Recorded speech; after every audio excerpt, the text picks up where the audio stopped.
Je remercie mes parents. Mon père, parce qu'il avait des idées contraires aux miennes et qu'il m'a aidé à affirmer mes convictions.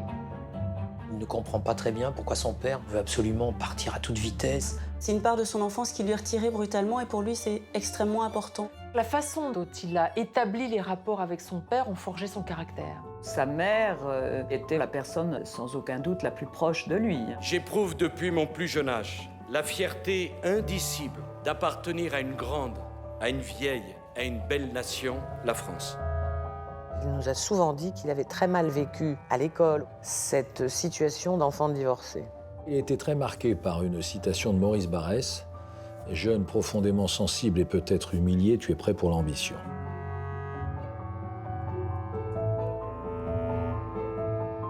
Il est réformé parce qu'il est myope. Pour lui, il était impensable, en tant que citoyen, de ne pas faire son service militaire et de faire un vrai service militaire. Je lui avais donné tous les tuyaux pour trouver les planques de manière à pouvoir travailler et faire le service militaire en même temps. Il a ciré des kilomètres. Cette majorité ne nous intéresse pas. Elle appartient au passé. C'est un meneur d'hommes. C'est quelqu'un qui sait convaincre. C'est quelqu'un qui se donne. C'est un malin et c'est un patron. Au temps d'impasse, la droite emporte seule la responsabilité. On était tous complètement abasourdis par le culot de François qui allait affronter Chirac. Qu'est-ce qu'il y connaissait de la Corrèze, à mon avis, à l'époque? Rien. Ce sont deux hommes qui se connaissent depuis 20 ans, qui font le même métier, l'un à droite, l'un à gauche. Et ils sont souvent fréquentés, notamment à l'Assemblée nationale. Ils se tutoient. Il y a aussi cette solidarité de ces deux hommes qui savent ce que c'est les traversées du désert.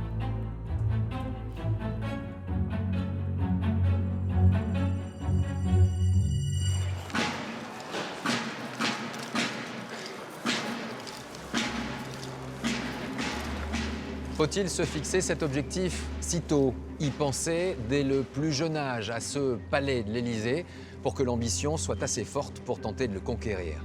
Pour nos deux personnages, pour deux présidents de la République en tout cas, la réponse est oui. François Hollande, Nicolas Sarkozy, deux hommes, deux histoires qui vont se construire en parallèle. On a beaucoup entendu que tous les opposés, qu'ils ont été des conquérants différents. C'est une réalité, bien sûr, et pourtant, ils ont le même âge, ont vécu leur jeunesse dans la même ville, avec des blessures paternelles et le même amour maternel. À cela, il faut ajouter des ruptures sentimentales, au même moment, une vie personnelle qu'ils vont reconstruire parallèlement. Avec ces deux hommes, nous allons découvrir que la quête de la présidence de la République se joue désormais sur deux scènes intimes et publiques. Deux scènes qui se sont retrouvées sous la loupe médiatique, celle des plumes et des caméras. Avec en point d'orgue un moment clé. Certains veulent y voir le dernier chapitre de cette histoire, d'autres non. Alors ce jour-là, avons-nous vraiment vécu l'épilogue de ces deux ambitions ?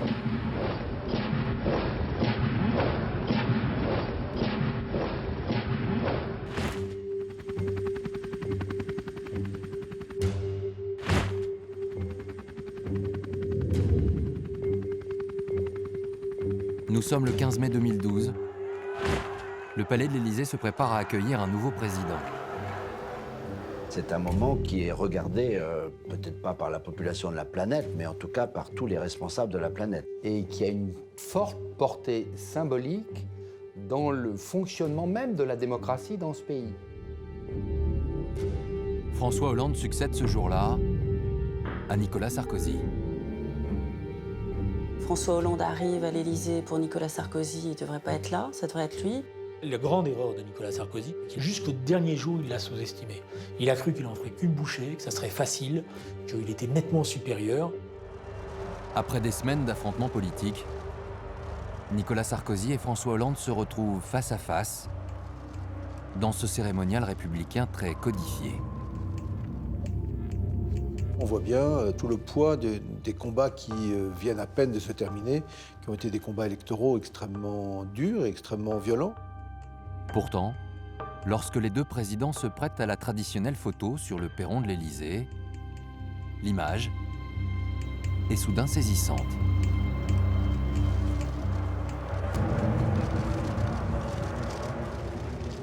On sentait la tension Et pourtant, on voyait une sorte de ressemblance qu'on n'avait pas du tout vue dans la campagne. Ils ont la même taille. Ils ont le même âge, ils sont de la même génération. Ces deux hommes ont surtout très jeunes partagé la même folle ambition. François Hollande, sa mère disait que très tôt, il avait dit qu'il voulait être président de la République. Les deux sont des personnages qui ont été très tôt pris, happés par la passion de la politique. Avec Nicolas, quand on mangeait nos glaces au drugstore, il nous disait « quand je serai président de la République ». Des similitudes d'ambition, de parcours, de génération, et pourtant deux personnalités que tout semble opposer.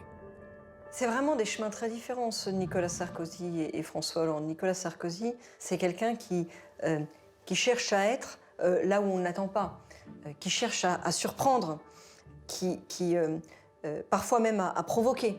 Nicolas Sarkozy a une route semée d'embûches. Il a dû éliminer beaucoup. Il force le destin, quoi. Il a fallu qu'il pousse, qu'il bouscule, qu'il chahute. François Hollande, c'est un peu le contraire. Il a eu quand même une bonne étoile, je dirais.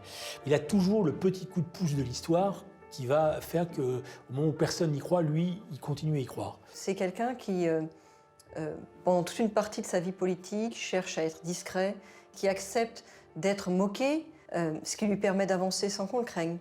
C'est pas du tout le même type de parcours. À 10h, François Hollande et Nicolas Sarkozy s'isolent pour l'entretien de la passation de pouvoir, un entretien de 35 minutes.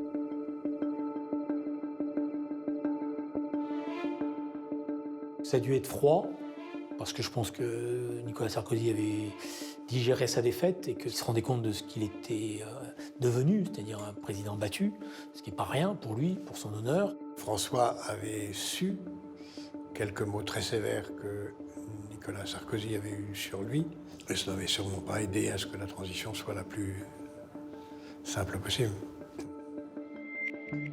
Lorsque les deux présidents réapparaissent devant la caméra, les deux femmes qui partagent leur vie sont à leur côté. Carla Bruni-Sarkozy et Valérie Trierweiler. Les deux femmes qui sont sur le perron de l'Élysée ce jour-là, personne n'aurait pu imaginer quelques années plus tôt qu'elles seraient là. Celle qui était programmée pour être aux côtés de François Hollande un jour, c'était Ségolène Royal. Celle qui était programmée pour être aux côtés de Nicolas Sarkozy, c'était Cécilia Sarkozy. Il y a eu des parcours privés à la fois chaotiques et parallèles, quelque part. Des parcours qui se sont souvent croisés et récemment confrontés et opposés.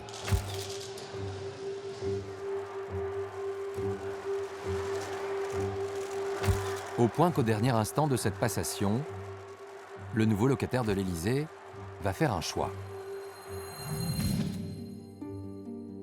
Il choisit de ne pas céder à la courtoisie habituelle. Et donc, effectivement, il ne va pas le raccompagner, il va même tourner les talons.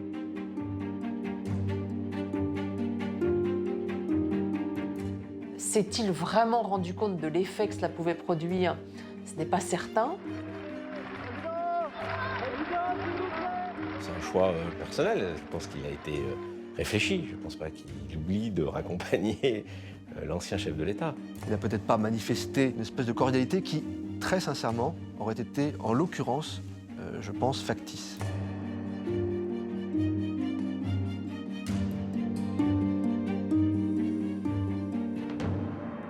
François Hollande est un homme de communication, il vient d'être élu, une majorité de Français l'a porté au pouvoir. Il peut attendre une minute, attendre le départ de son prédécesseur.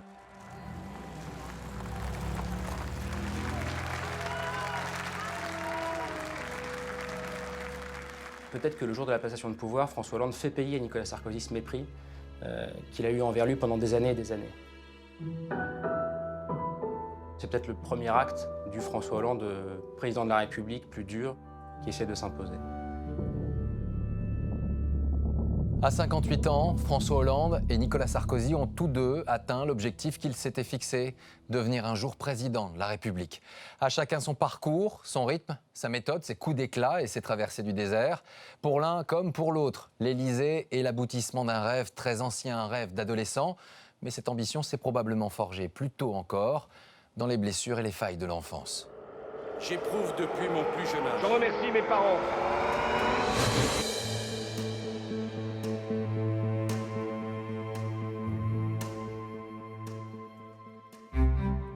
Un soir de 1968, François Hollande et son frère Philippe apprennent qu'ils doivent quitter définitivement leur maison de Bois-Guillaume, dans la banlieue de Rouen. C'est leur père, le docteur Georges Hollande, qui a décidé de ce déménagement. La famille Hollande, c'était les docteurs, c'était les notables dans le quartier. François Hollande était très heureux à Rouen. C'était un enfant qui vivait tranquillement dans une jolie banlieue, il jouait au foot, il avait plein d'amis. Dans la maison des Hollande, donc il y avait un grand terrain. C'était le quartier général un peu pour toutes sortes de jeux, les cow-boys, les indiens, les gendarmes, les voleurs. Et du jour au lendemain, il va falloir quitter Rouen précipitamment. Et c'est un événement étonnant pour lui. Il ne comprend pas très bien pourquoi son père veut absolument partir à toute vitesse. Le docteur Hollande n'a expliqué à personne les raisons de ce départ. Le départ de Hollande, je peux dire que pour moi, ça a été une surprise. J'ai constaté un jour qu'effectivement, la propriété avait été vendue. C'est un départ plutôt rapide. Je n'ai même pas su quand ils étaient partis.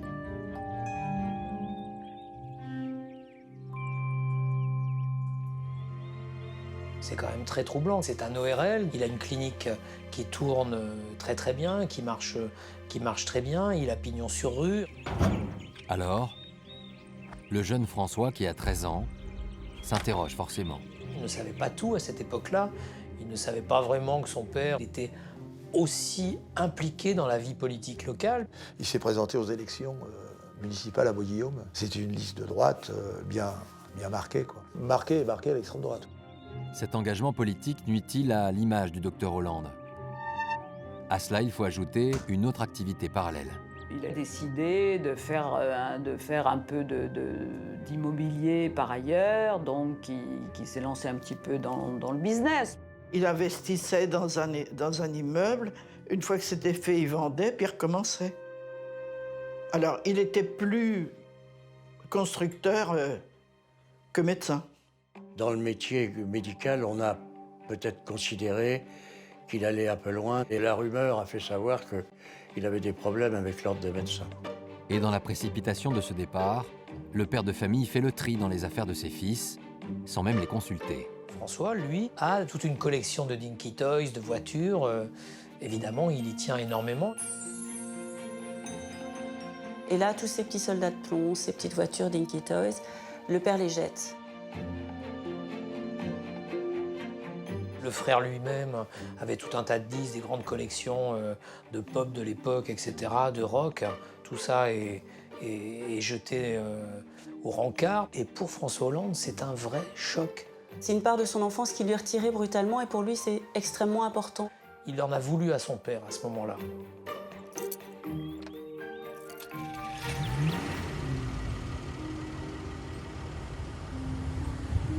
C'est pas un homme très chaleureux, ni très ouvert, ni très qui aime le contact. Non, on peut pas dire ça. C'est quelqu'un d'un petit peu austère. Il était très autoritaire, un peu glaçant. Il n'était pas très aimable, pas très gracieux, peut-être pas très heureux au fond de lui-même. Le jeune François n'aime pas le conflit. Et face à la personnalité rigide de son père, il choisit souvent l'esquive. La façon dont il a établi les rapports avec son père ont forgé son caractère. C'est-à-dire que plutôt que d'affronter ce père qui était dur, engagé à l'extrême droite, il a chaque fois choisi de le contourner. Son frère aîné, lui, a affronté le père. Ça a été très violent, très très violent. L'aîné, le grand frère de François, était plus compliqué, plus ombrageux, répondait à ce père qui l'agaçait profondément. Philippe a donc pris le rôle du fils rebelle. Alors au cadet, François, est revenu la position du fils modèle. Le petit François observe tout ça et lui découvre une arme pour résister à l'autorité du père. Il ne rentre pas de front face à son père, il utilise l'humour. Il laissait glisser, il s'en amusait, il s'en sortait par une petite pirouette. Il a cette phrase pour dire « j'ai compris assez vite que pour être libre, il fallait être sage ». Et la grande alliée de François dans la famille, c'est Nicole, sa mère. Sa mère était vraiment la personne, sans aucun doute, la plus proche de lui. Il y avait beaucoup de complicité entre eux. C'était une femme extrêmement intelligente, pleine d'humour. Elle illuminait, elle était très sympathique, très avenante et toujours de bonne humeur. Et vraiment quelqu'un de charmant. Charmante, avenante, Nicole Hollande transmet à son fils un regard sur le monde bien différent de celui de son père. Sa mère était assistante sociale, donc dans une usine de la région. Je me souviens d'une personne humaniste, qui était relativement ouverte et tolérante. Nicole a affiché très vite des idées de gauche. Elle aimait beaucoup François Mitterrand. Et d'ailleurs, dans les débats qu'il y avait à la maison, lui était toujours du côté de sa mère, François Hollande. Il se met à aimer, quand il est adolescent, François Mitterrand, comme on aime un oncle lointain qui fait partie un peu de la famille. Quelques heures plus tard, la famille arrive à Neuilly et s'installe ici, au 16 boulevard Maillot. Georges Hollande y a trouvé un appartement bourgeois, mais pas très chaleureux.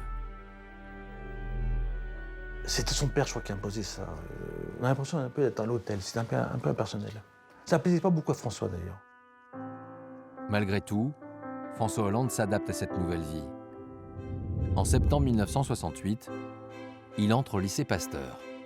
C'est-à-dire qu'il est toujours celui qui s'arrange avec la vie par le rire, par le sourire, par la jovialité. Et à Neuilly, ça va fonctionner comme ça.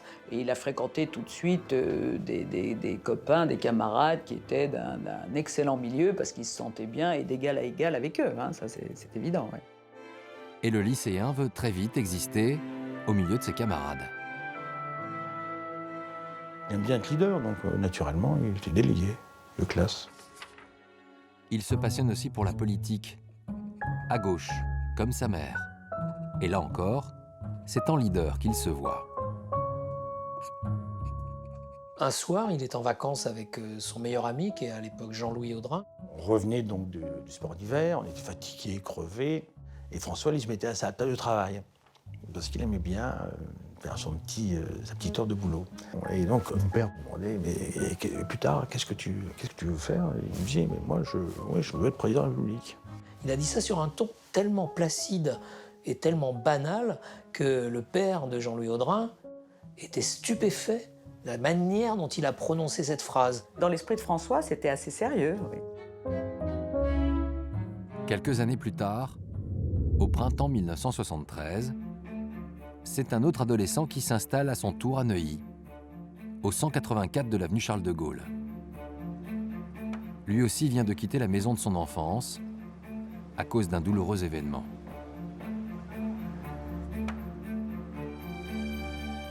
Son grand-père vient de décéder. C'est une attache très forte, notre grand-père. C'était un chêne, c'était une racine, c'était une référence. C'est lui qui nous a forgés. Nicolas Sarkozy a 18 ans. Il vivait jusqu'alors chez son grand-père, avec sa mère et ses deux frères dans un hôtel particulier du 17e arrondissement de Paris.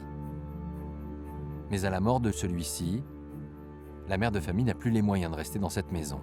C'est à ce moment-là qu'elle a trouvé un appartement à avenue Charles de Gaulle, enfin à Neuilly. On n'est pas dans le quartier le plus chic, on est plutôt dans le quartier où le mètre carré valait pas très cher parce que c'est extrêmement bruyant. Il vivait un peu sur une autoroute, quoi. C'est l'une des voies les plus fréquentées de France. Donc c'est vrai que ça n'était pas l'adresse la plus prisée de Neuilly. Nicolas Sarkozy se sent en décalage dans cette ville bourgeoise.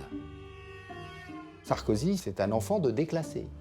Il vit dans un appartement modeste, certes à Neuilly, mais modeste à Neuilly. Ce qui est peut-être plus difficile encore, justement, parce que sous le regard des riches. Lui n'était naturellement pas dans la pénurie. Sa mère travaillait, mais était certainement matériellement juste. Un sentiment de déclassement lié aussi à l'absence de son père, que sa mère a quitté alors que Nicolas n'avait que 4 ans. La séparation de ses parents est à l'évidence le grand point de rupture de ses premières années. À l'époque, dans cette société bourgeoise, le divorce est encore quelque chose qui est mal admis, mal reconnu. Il nous a souvent dit qu'il avait très mal vécu à l'école, au collège, cette situation d'enfant divorcé? Lorsque mes parents sont séparés puis ont divorcé, notre mère recommence à travailler alors qu'elle était à la maison. Donc j'imagine que ça n'a pas dû être simple. En fait, le père de Nicolas, Pál Sarkozy de Nagyboxa, un aristocrate hongrois arrivé en France dans les années 40, ne facilite en rien le bien-être matériel et affectif de ses fils. Son père a une vie très libre, a été marié un certain nombre de fois et en réalité, il avait économiquement complètement abandonné ses enfants. Je vais vous dire quelque chose qui est peut-être dur à dire, mais il n'y avait pas de rapport. C'était pas son truc, c'était pas sa tasse de thé de s'occuper de ses enfants. Alors, lorsqu'il devient étudiant en droit, Nicolas Sarkozy va lancer une procédure contre ce père négligent. Il souhaite le contraindre à payer sa pension alimentaire. Le père qui faisait des campagnes de publicité a gagné beaucoup d'argent. On avait bien l'impression qu'il y avait un décalage aussi entre le mode de vie de notre père et celui que nous, on avait. Il a été traduit devant le tribunal, il a refusé de payer en faisant croire qu'il était non solvable. Donc là, ça a été une grande rupture. Ils ne se sont plus vus pendant plusieurs années. Le plus terrible pour lui, c'est le mépris que son père lui manifeste, affichant sans retenue sa préférence pour ses deux frères. D'abord, il avait des difficultés à l'école. C'est le seul qui a redoublé une école. Aucun de mes fils n'ont redoublé. Peut-être parce qu'il était plus petit que les autres. Peut-être parce qu'il avait plus de difficultés. Guillaume, qui était le premier garçon, il était beaucoup plus grand, beaucoup plus fort. Et il se trouve qu'il ressemble plus à sa mère, Nicolas, que les autres fils. De toutes ces blessures affectives et sociales, Nicolas Sarkozy va-t-il retirer une force? Il a été très marqué par une citation de Maurice Barrès. « Jeune, profondément sensible et peut-être humilié, tu es prêt pour l'ambition. » Et comme François Hollande, c'est auprès de sa mère, Dadu, que Nicolas Sarkozy trouve compréhension et réconfort. Ils ont tous les deux une mère qui croit foncièrement en eux. Sa mère s'est beaucoup dévouée pour lui. Je pense que sa mère a beaucoup compté. Elle a toujours été très proche de lui. La chance vraiment qu'on a, c'est d'avoir une mère solide, responsable, qui prend sa vie en main. Une mère qui lui inculque qu'il faut se débrouiller seul. C'est la raison pour laquelle Nicolas Sarkozy prend l'habitude de travailler pendant les vacances scolaires avec son ami Jean-Marie Chaussonnière. On fait des petits boulots parce qu'on a besoin de se payer nos bouquins nous-mêmes, on a envie d'être autonome, on a envie de se payer nos vacances. Il commence en 1976 chez un glacier de Neuilly, la Sorbetière. Son travail consistait à remplir des petits pots de glace, mais enfin, quelques boules passaient au profit de Nicolas. J'ai souvenir de Nicolas qui avait toujours une cuillère dans sa poche, et quand on faisait nos préparations, il disait « c'est la part du pauvre ». Un premier petit boulot et un lieu clé pour sa passion, la politique. Quand on a préparé des initiatives, des réunions, des collages et tout ce qui constitue l'activité militante, on avait tendance à se retrouver à la Sorbetière. Et d'ailleurs, c'était un point de rendez-vous qui n'était pas forcément désagréable. Car peu après son arrivée à Neuilly, Nicolas Sarkozy s'est lancé dans le militantisme politique.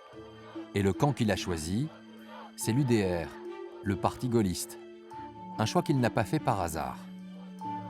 Son gaullisme, il vient de ce moment où son grand-père le portait sur les épaules pour les défiler, pour aller voir le général de Gaulle. Le militant s'impose vite à la tête des jeunes gaullistes des Hauts-de-Seine. Je voudrais au nom des jeunes UDR vous souhaiter la bienvenue en France d'abord. Et à 21 ans, il montre déjà son goût pour le rôle de leader devant les caméras. On peut avoir 18-20 ans, être lycéen et être fidèle à la pensée du général de Gaulle. Alors nous sommes là pour essayer de répondre à vos questions. C'est ce qu'on va essayer de faire le plus sympathiquement et le plus sincèrement possible surtout. Comme François Hollande, Nicolas Sarkozy sait très tôt jusqu'où il veut aller. Et il ne cache pas son ambition. J'ai demandé à mon mari, je lui ai dit, mais qu'est-ce qu'il veut faire plus tard? Alors il me dit, il veut monter. Alors j'ai dit, ah bon, magistrat, comme il faisait des études de droit. Il dit, non, non, plus haut, plus haut. J'ai dit, quoi, plus haut? Il ne veut pas être président. Alors il me dit, exactement, il veut être président de la République. Ils ont donc le même projet et s'y préparent déjà en quelque sorte. Ni Nicolas Sarkozy ni François Hollande ne se laissent emporter par le tourbillon passionné par la fougue rebelle de l'après 68. Ni extrême droite, ni extrême gauche. Chacun a choisi son camp, sa voie en fonction de son histoire personnelle. Parti gaulliste pour l'un, en hommage au grand-père. Parti socialiste pour l'autre, par fidélité à la mère. Et parmi les nombreuses étapes du parcours d'un futur président, il y a pour tous les deux un passage obligé, le service militaire. Cette majorité ne nous intéresse pas.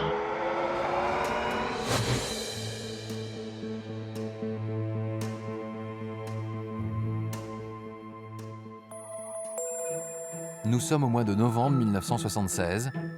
François Hollande vient d'arriver au fort de Vincennes. Il a rendez-vous pour la visite médicale d'incorporation au service militaire.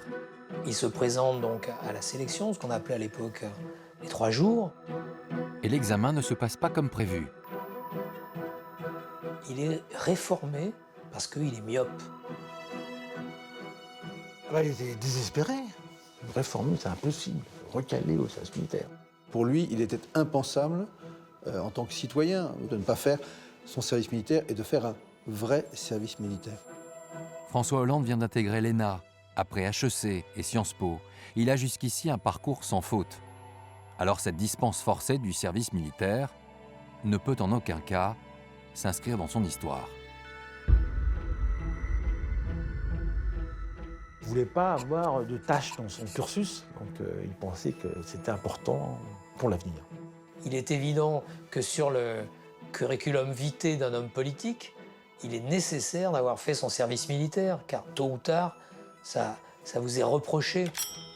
Il veut donc tout faire pour être déclaré apte. Il en parle au père de son ami, Jean-Louis Audrin, qui va l'aider en prenant contact avec l'une de ses connaissances, haut placée dans l'armée. Mon père va voir son vieil ami, contrôleur général des armées, qui lui explique en disant « Je viens pour un ami de mon fils, pour le service militaire. » Alors il dit « Écoute, non, le service militaire, non, les réformer, c'est pas possible, on arrête, je veux pas... » Non, c'est pour qu'il fasse son service militaire. Ah bon? Alors je crois il s'est assis, il s'est mis à éclater de rire en disant « Ah bon, tu as un candidat au service militaire ?» En général, c'est le contraire. La réponse arrive quelques jours plus tard. Et elle est positive. François Hollande intègre en janvier 1977 l'école de Couët-Quidan en tant qu'élève officier. Dans sa chambrée, il retrouve ses camarades de l'ENA. Immédiatement, dans le cadre de cette chambrée, il a tout de suite eu, un charisme sur les uns et les autres très profond. C'est vrai que c'était l'animateur de la chambrée. Dans une chambre, tout le monde est solidaire. S'il y en a un seul qui a oublié de ranger correctement une partie de ses affaires, c'est toute la chambrée qui risque de passer le week-end. C'est ainsi que ça se passait. François Hollande n'était pas le plus ordonné, celui qui rangeait le mieux ses affaires personnelles. Donc, étant le lit le plus proche du sien, c'est plus sur moi qu'il comptait que sur lui pour ranger ses propres affaires. 2 ans plus tard, à la base aérienne 117, caserne de Ballard, Nicolas Sarkozy effectue à son tour son service militaire dans des conditions différentes. Il a essentiellement passé la cireuse. Et donc, je peux dire qu'on s'est fichu de lui parce qu'il passait la cireuse pendant des heures. Il est affecté au nettoyage du bâtiment de la Cité de l'Air. Il a ciré des kilomètres. Ce poste, en apparence peu gratifiant, est en fait une stratégie. Car Nicolas Sarkozy n'a pas à l'époque la même conception du service militaire que François Hollande. Je lui avais donné tous les tuyaux pour trouver les planques de manière à pouvoir en même temps travailler et faire le service militaire en même temps. La cireuse, on vient le matin à 6 h et on part après vers 8 h, 8 h 30. Et donc on fait simplement son service national sur quelques heures. Et donc après on s'est refilé d'ailleurs le poste. Un service à horaire réduit, dont va également bénéficier un certain Brice Hortefeux.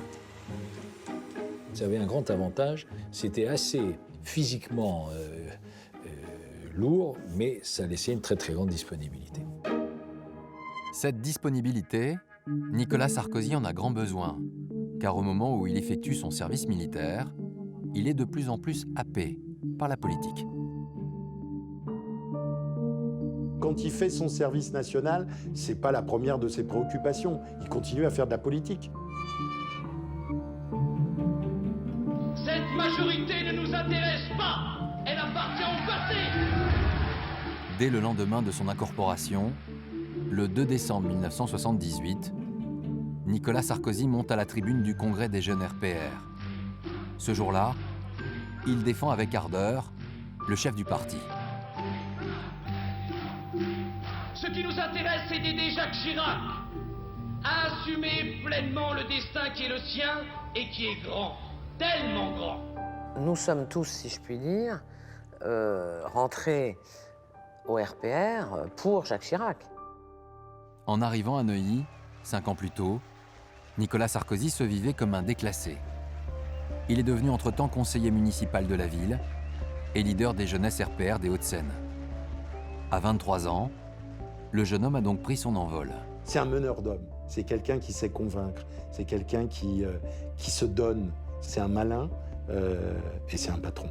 La politique, c'est sa vie, c'est son rêve. Il en fait avec une énergie et une voracité qui le distingue immédiatement. Un an et demi plus tard, au mois de septembre 1980, Jacques Attali travaille dans son bureau au siège du Parti socialiste, rue de Solferino à Paris. Je commençais à constituer l'équipe qui allait m'accompagner pour diriger la campagne de 1981. Et un jeune couple de jeunes énarques venant de sortir de l'école vient me voir en me disant qu'ils aimeraient travailler avec moi. C'était Ségolène et François. Au terme de son service militaire, François Hollande a repris son cursus à l'ENA, où il a fait une rencontre avec une élève discrète. Elle s'appelle Ségolène Royal. Ségolène était quelqu'un très travailleuse et assez solitaire. Elle était comme une jeune étudiante avec des longs cheveux derrière, comme ça, puis des grosses lunettes, parlant très peu.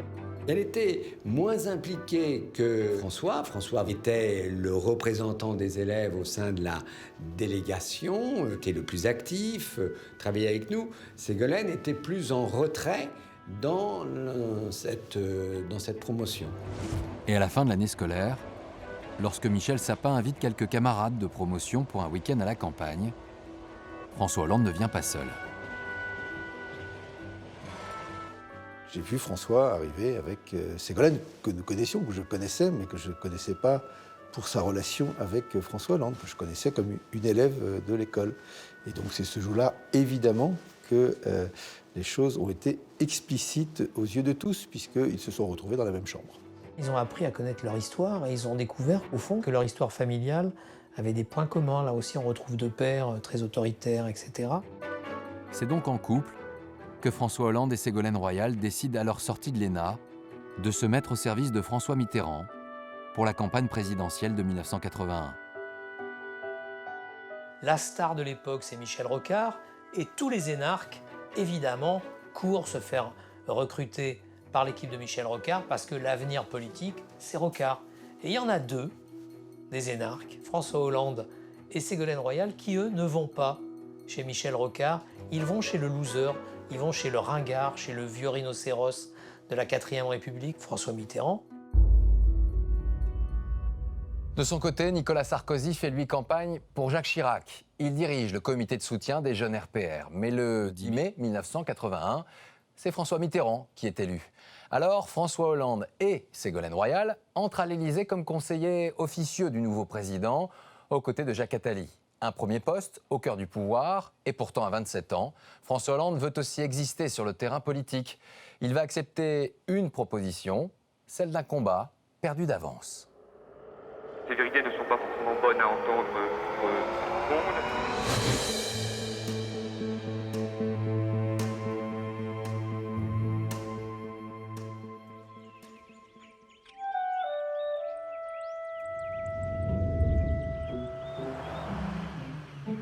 Au tout début du mois de juin 1981, François Hollande et 3 camarades de l'ENA prennent la route en direction de la Corrèze. Qu'est-ce qu'il y connaissait de la Corrèze, à mon avis, à l'époque? Rien, ou si peu. Je ne suis même pas sûr qu'il y ait mis les pieds avant ce moment-là. Nous sommes en fait à quelques jours à peine des élections législatives. Et à 26 ans, le jeune énarque vient d'être parachuté tardivement dans la circonscription de Haute-Corrèze, suite au désistement de Jacques Delors.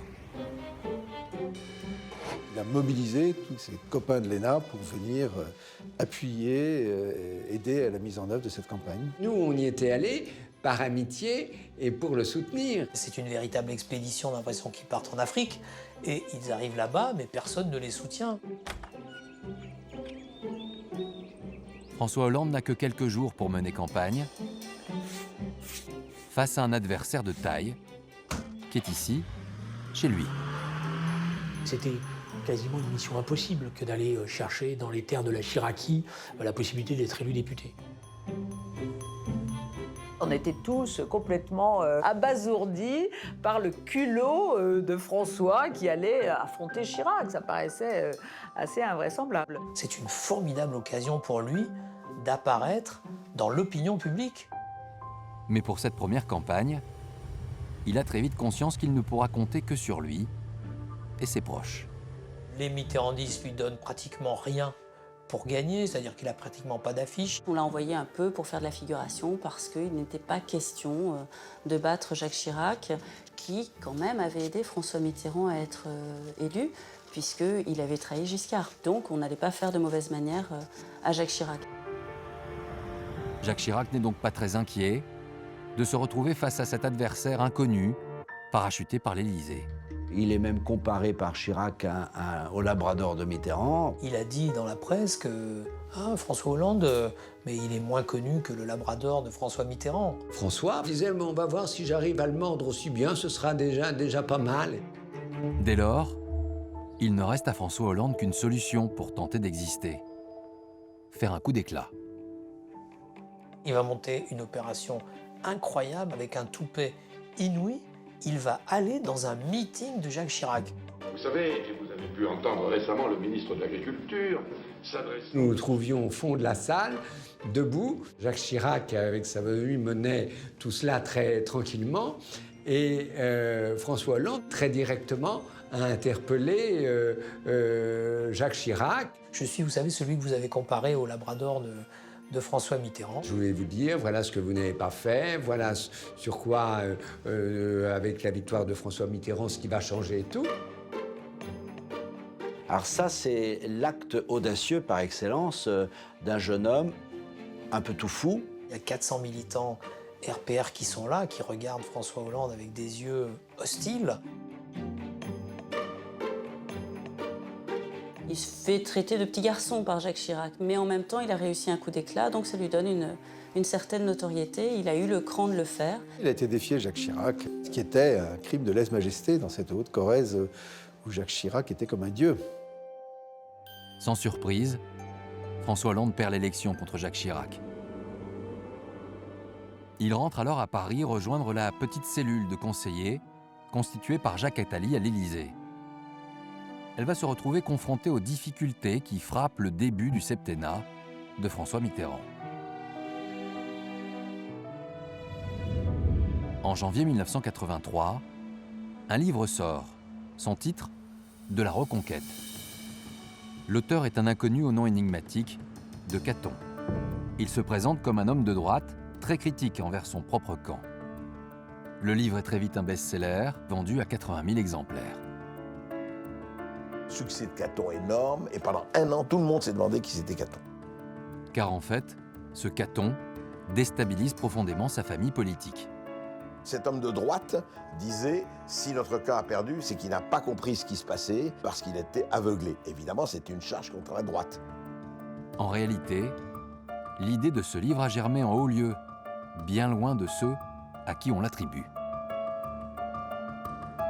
C'est une idée de François Mitterrand qui trouvait que les attaques étaient trop sévères contre lui et qui m'avait dit « Vous avez un copain qui avait fait un merveilleux livre contre la droite avant l'élection de 80, vous devriez lui demander de refaire ça. » Cet ami de Jacques Attali c'est le journaliste André Berkoff, spécialiste de ce type de pamphlet, sous pseudonyme.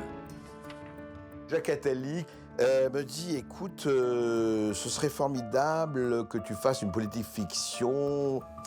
Et André revient avec une idée très drôle qui est de faire un livre comme s'il était écrit par quelqu'un de droite qui se plaindrait de la mauvaise qualité de son camp.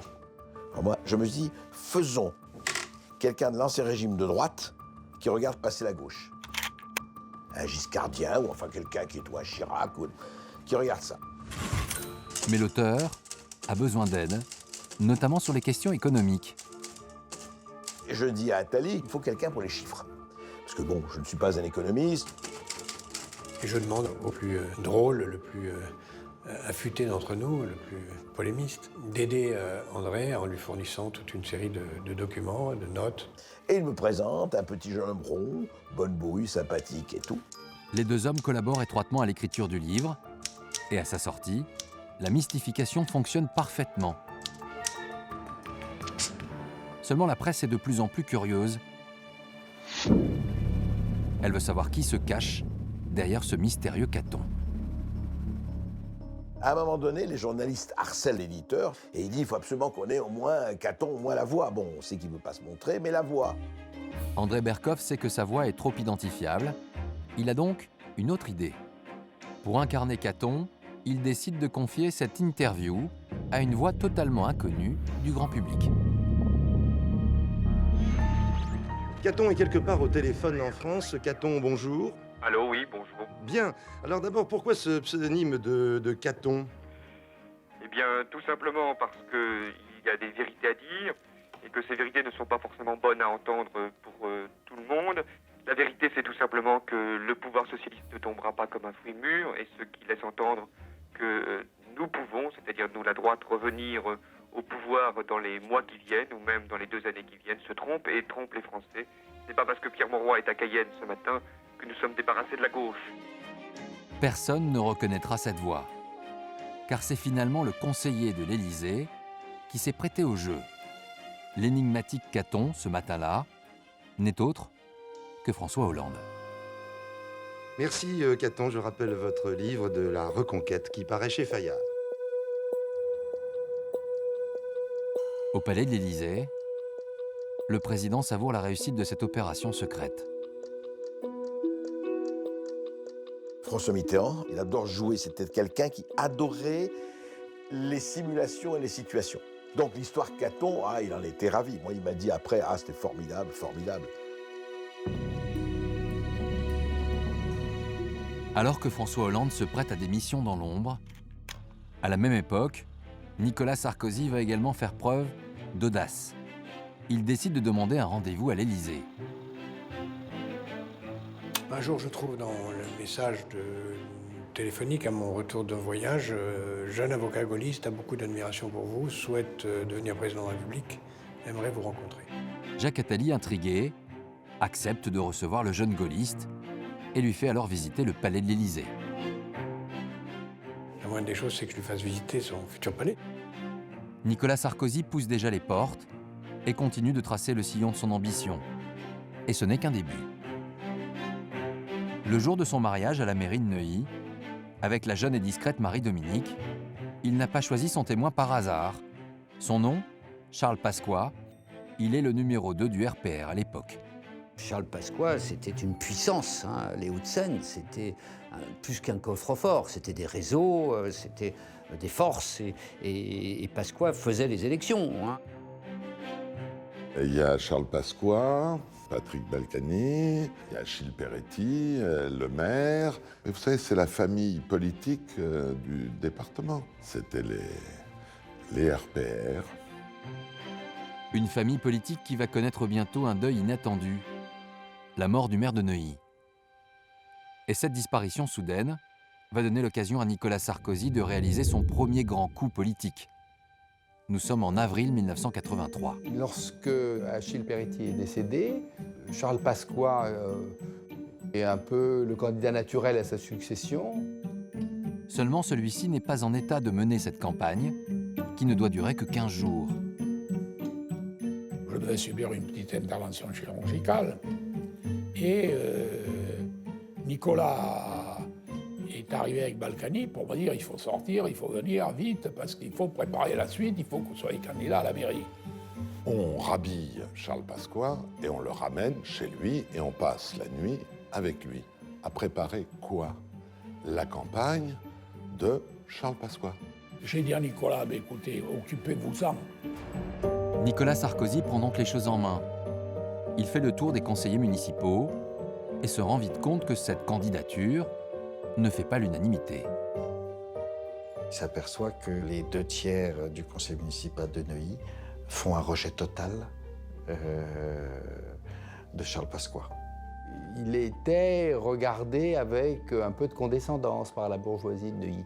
Et Nicolas Sarkozy a su jouer de ça. Car c'est à partir de ce constat que va naître chez lui une idée un peu folle. Il a senti que c'était une occasion exceptionnelle pour lui. Il a considéré qu'il avait une fenêtre de tir et que même si elle est très étroite, honnêtement, il allait essayer d'y passer. Et il part à l'attaque. À 28 ans à peine, le conseiller municipal éclipse la candidature de Charles Pasqua et fait désormais campagne pour lui. Nicolas Sarkozy a dû employer une énergie considérable pour aller convaincre les 49 conseillers municipaux. Je l'avais accompagné, rencontré un certain nombre d'élus du département pour les convaincre de faire confiance à ce jeune. Charles Pasqua espère ramener le jeune audacieux à la raison.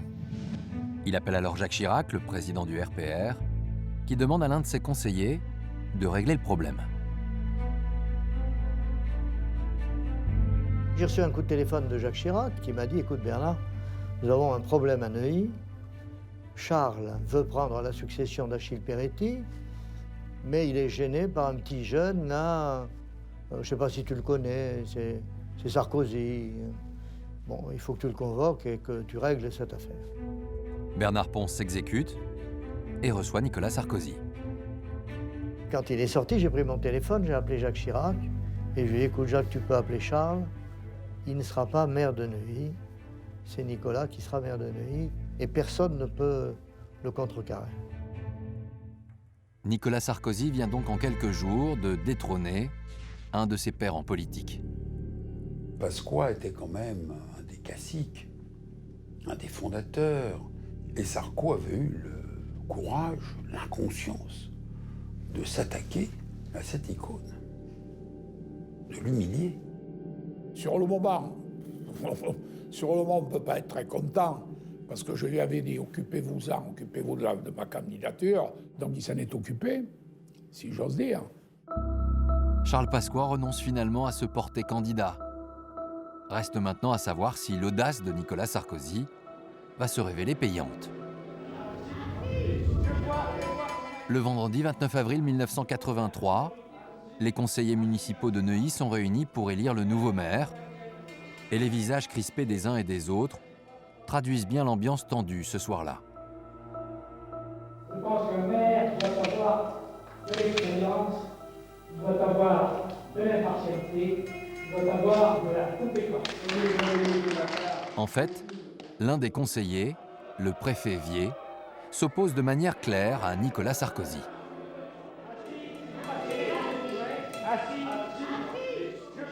Le préfet Vier se lève et dit « Nous sommes à Neuilly, nous n'allons tout de même pas élire un maire en culotte courte. » C'est la raison pour laquelle j'attendrai pour voter pour lui que M. Sarkozy ait terminé ses classes.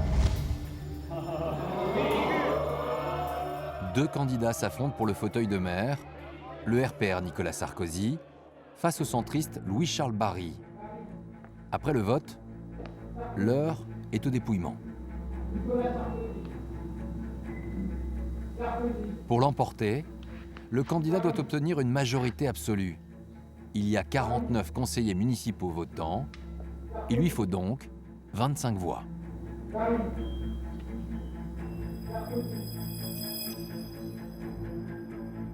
À la fin, aux environs du 20e bulletin Nicolas Sarkozy, le public se met à compter les bulletins à 1. 23, 24, 25, 26.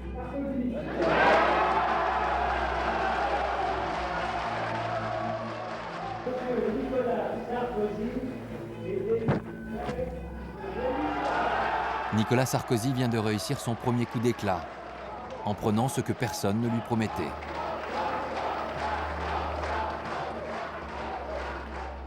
C'est tout à fait coup d'État. Je me rappelle, hein, les gens étaient un peu abasourdis quand même. Ils se demandaient qui était ce garçon qui avait osé si jeune. Le nouveau maire qui va très vite aller saluer celui à qui il a ravi la place, Charles Pasqua.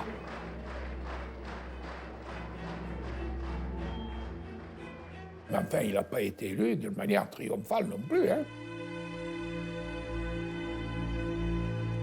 Nicolas Sarkozy vient de faire la démonstration de son audace en prenant à 28 ans la mairie de Neuilly. François Hollande, lui, poursuit son parcours de l'ombre dans les arcanes du pouvoir, tout en arpentant les terres corréziennes dans l'espoir de s'y faire élire un jour.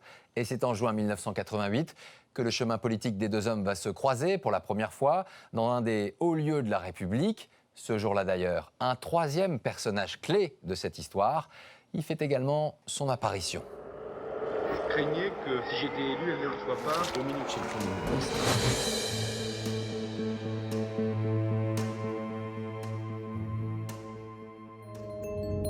Le 23 juin 1988, l'Assemblée nationale qui vient d'être élue fait sa rentrée. Un peu de silence, s'il vous plaît. Afin de faciliter le déroulement ordonné du scrutin, je prierai, mesdames et messieurs les députés, de bien vouloir attendre pour monter à la tribune l'appel de leur nom. Ce jour-là, les députés votent pour élire le président de l'Assemblée. Et parmi eux, Monsieur Sarkozy. Plusieurs font leur premier pas dans l'hémicycle. La première fois que l'on rentre au Palais Bourbon, naturellement, il y a un pincement au cœur. Mais je ne suis pas sûr qu'au fond de lui, son élément naturel, ce soit les assemblées parlementaires ou autres. Il n'a jamais été passionné par le travail parlementaire en tant que député. Monsieur Hollande.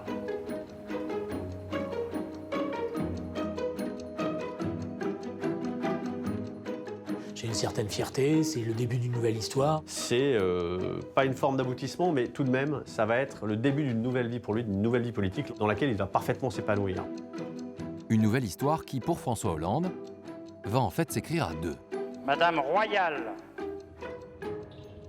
Une nouvelle députée, Ségolène Royal, qui a bien failli rater son entrée au Palais Bourbon. Tout s'est joué seulement quelques semaines plus tôt, lors de l'investiture du président François Mitterrand, réélu. Elle se rend compte qu'elle a fait une erreur, elle n'a pas de terre électorale et elle voit que tous ses amis vont se faire élire, vont profiter de la vague de François Mitterrand pour être députée. Et donc au dernier moment, elle essaye de s'accrocher. Mais il est apparemment trop tard, car toutes les circonscriptions ont déjà été attribuées. La jeune conseillère va alors tenter de passer en force.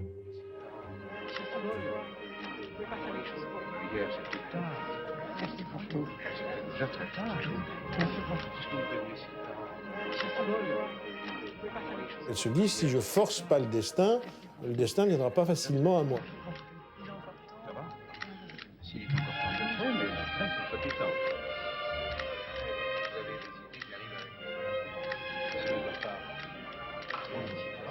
Mais contre toute attente, François Mitterrand se tourne vers Louis Mermaz, en charge des investitures socialistes. Et il me dit, en faisant un geste comme ça, vous connaissez cette jeune femme? Je lui dis non, c'est qui? Il me dit, elle travaille avec moi, elle s'appelle Ségolène Royal, et elle voudrait se présenter aux élections. Je lui dis oui, mais on vient de désigner à la fin de la matinée, le même jour, le samedi 21, la totalité de nos candidats. Il me dit, ça c'est tout à fait François Mitterrand, mais il reste bien une circonscription. Et ce parachutage tardif dans les Deux-Sèvres va donc fonctionner. Ségolène Royal fait son entrée à l'Assemblée, en même temps que son compagnon. François Hollande et Ségolène Royal vont faire sensation. C'est le premier couple politique, c'est un couple moderne, ils ne sont pas mariés. C'est un couple dont les deux personnalités sont égales. Ils étaient très heureux quand même de cette Cette complicité de ce parcours qu'ils menaient ensemble, ils s'épaulaient beaucoup mutuellement. Et ce succès à deux, je pense que c'était très important pour eux. Un couple soudé, qui avance pour le moment au même rythme et qui ne va pas hésiter à dévoiler une part de son intimité familiale. Les électeurs vont les découvrir à la télévision, donnant le biberon à leurs enfants et parlant de politique tout en menant leur vie familiale. Je craignais que si j'étais élu, elle ne le soit pas, et qu'à ce moment-là, il y ait peut-être moins de problèmes de vie privée, mais plus de problèmes affectifs. Je crois qu'il va falloir compenser en intensité ce que l'on n'aura plus à donner en quantité. Et puis nous essayerons d'être tous les deux là ensemble pour sauvegarder l'image d'unité de la famille, pour que les enfants aient leurs deux parents en même temps. C'est deux itinéraires parallèles qui se rencontrent le dimanche. Le dimanche, pour eux, était sacré. C'était le moment où ils pouvaient se voir et se voir avec leur famille. Une harmonie familiale qui contraste avec ce que vit Nicolas Sarkozy au même moment. Le couple qu'il forme avec Marie, la mère de ses deux enfants, traverse à l'époque une période difficile. Il mène une espèce de double vie sentimentale à l'époque. Il est encore marié et effectivement, il est pris entre deux femmes. Je le connais suffisamment bien pour ressentir ce qui se passe et je vois que la passion naît. Une passion qui est née en 1984 dans la salle des mariages de la mairie de Neuilly. Nicolas Sarkozy est tombé amoureux fou de Cécilia. D'ailleurs, le jour où il l'a mariée à Jacques Martin, il s'est dit, là, voilà, c'est la femme qu'il me faut. Après ce mariage, des relations amicales vont se nouer entre le couple Martin et le couple Sarkozy autour des enfants. Elles promenaient leur landau ensemble parce que leurs deux enfants, à 3 mois près, avaient le même âge. Et Marie présentait Cécilia à tout le monde dans les rues de Neuilly comme sa meilleure amie. Mais ce que Marie Sarkozy ignore, c'est la relation secrète que son mari entretient désormais avec Cécilia Martin. Seulement la rumeur s'installe. On était nombreux à connaître sa situation, mais il ne s'y penchait pas. Au départ, il n'en parle pas, nous ne le savons que quand les choses sont, je dirais, irréversibles. À l'automne 1988, Cécilia Martin finit par quitter son mari. Nicolas Sarkozy lui mettra un peu plus de temps à clarifier sa situation conjugale. Lui a eu du mal à quitter Marie, son épouse, ses deux enfants, parce que c'était compliqué, il ne voulait pas faire de peine. Enfin, c'était difficile de quitter une femme dont il disait avant que c'était une perle.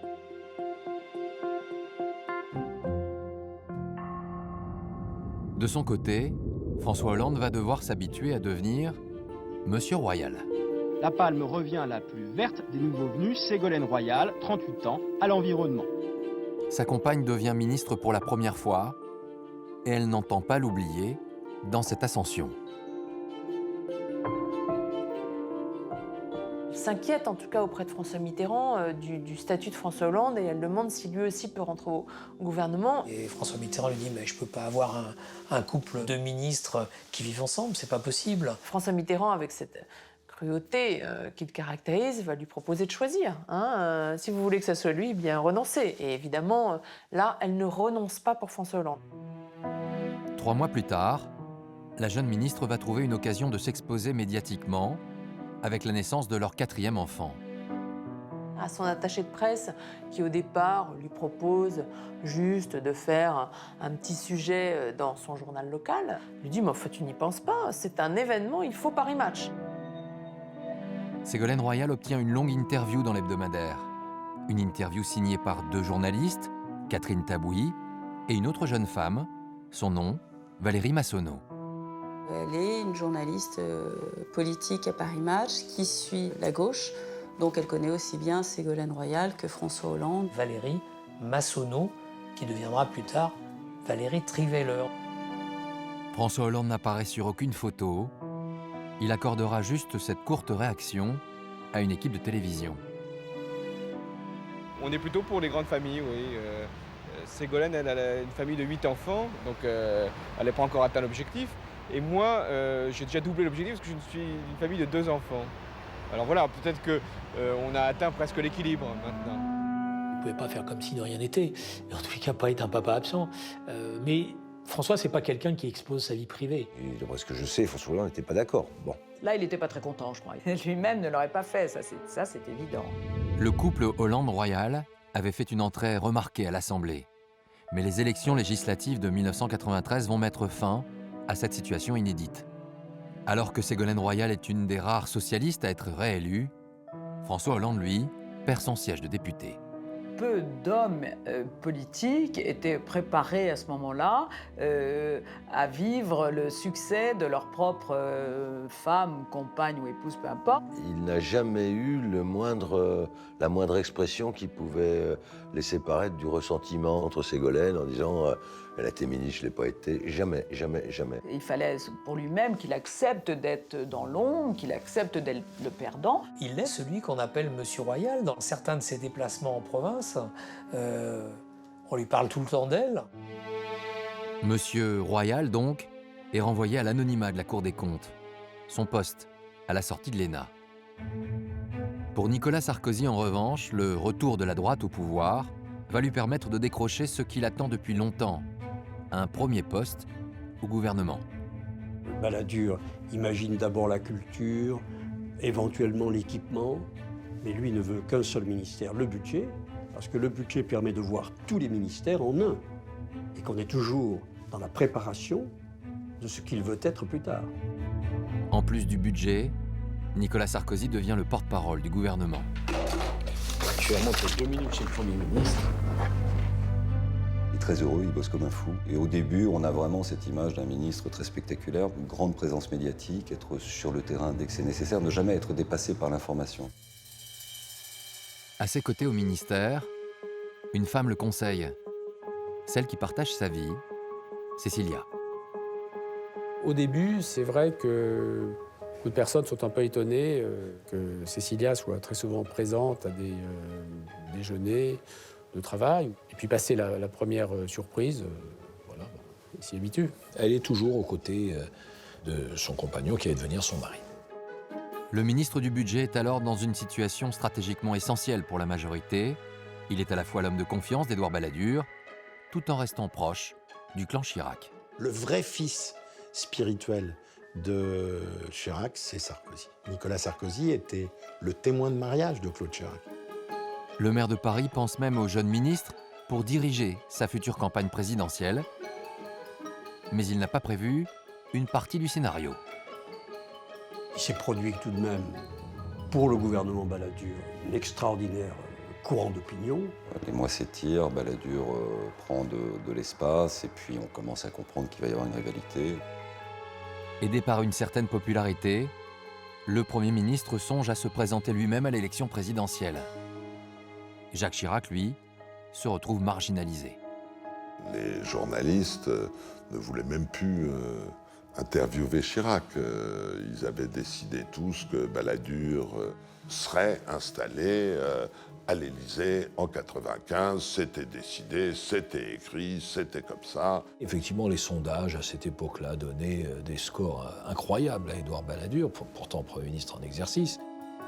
Les mois passent et la rivalité s'aiguise entre les deux leaders.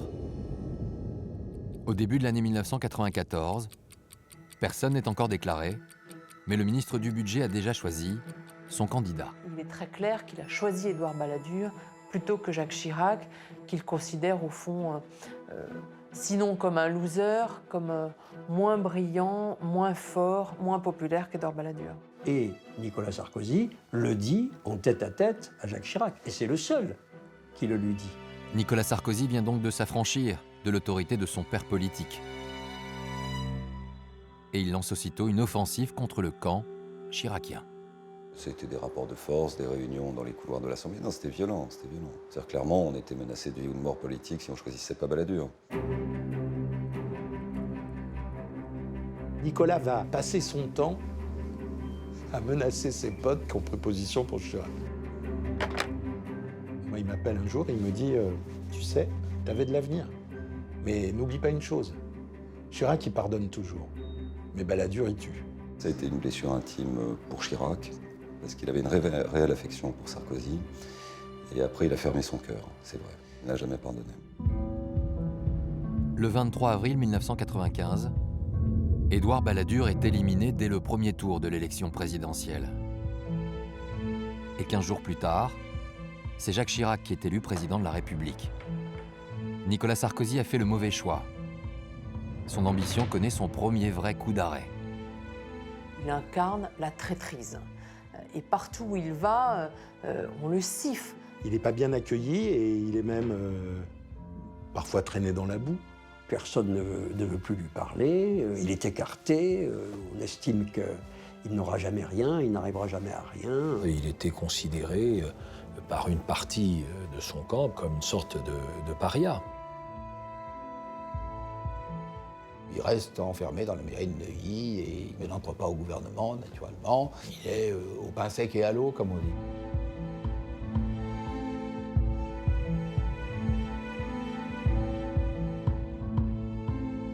C'est donc Nicolas Sarkozy qui entame à son tour sa traversée du désert. François Hollande, lui, prend la tête du Parti socialiste en 1997.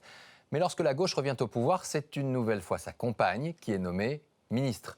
Les années passent et pour l'un comme pour l'autre, c'est un séisme dans la vie politique française qui va les ramener sur le devant de la scène.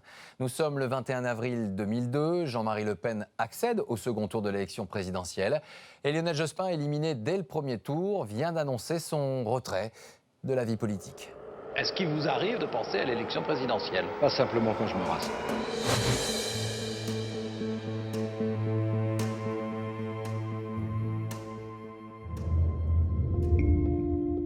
Peu après 22 heures, le QG de campagne du candidat socialiste est presque désert après l'annonce de son retrait de la vie politique.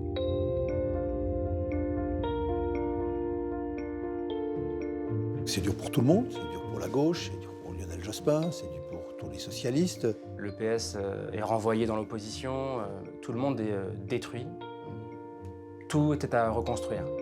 Et la première phase va se jouer en pleine nuit, autour de François Hollande, premier secrétaire du Parti socialiste, de sa compagne Ségolène Royal et de quelques fidèles. On est reparti pour essayer de boire un verre parce que dans ces moments-là, vous n'avez pas tellement envie d'aller vous coucher. Et puis on a commencé à parler de ce qui s'était passé et de ce qui allait se passer. C'est là que j'ai pris l'initiative de lui dire « T'es le numéro 1 du Parti socialiste et tout s'est effondré, il reste que toi. La seule institution qui tient, c'est toi. » Dans le navire, il n'y a plus qu'un maître, il n'y a plus qu'une personne qui est à la barre. C'était lui.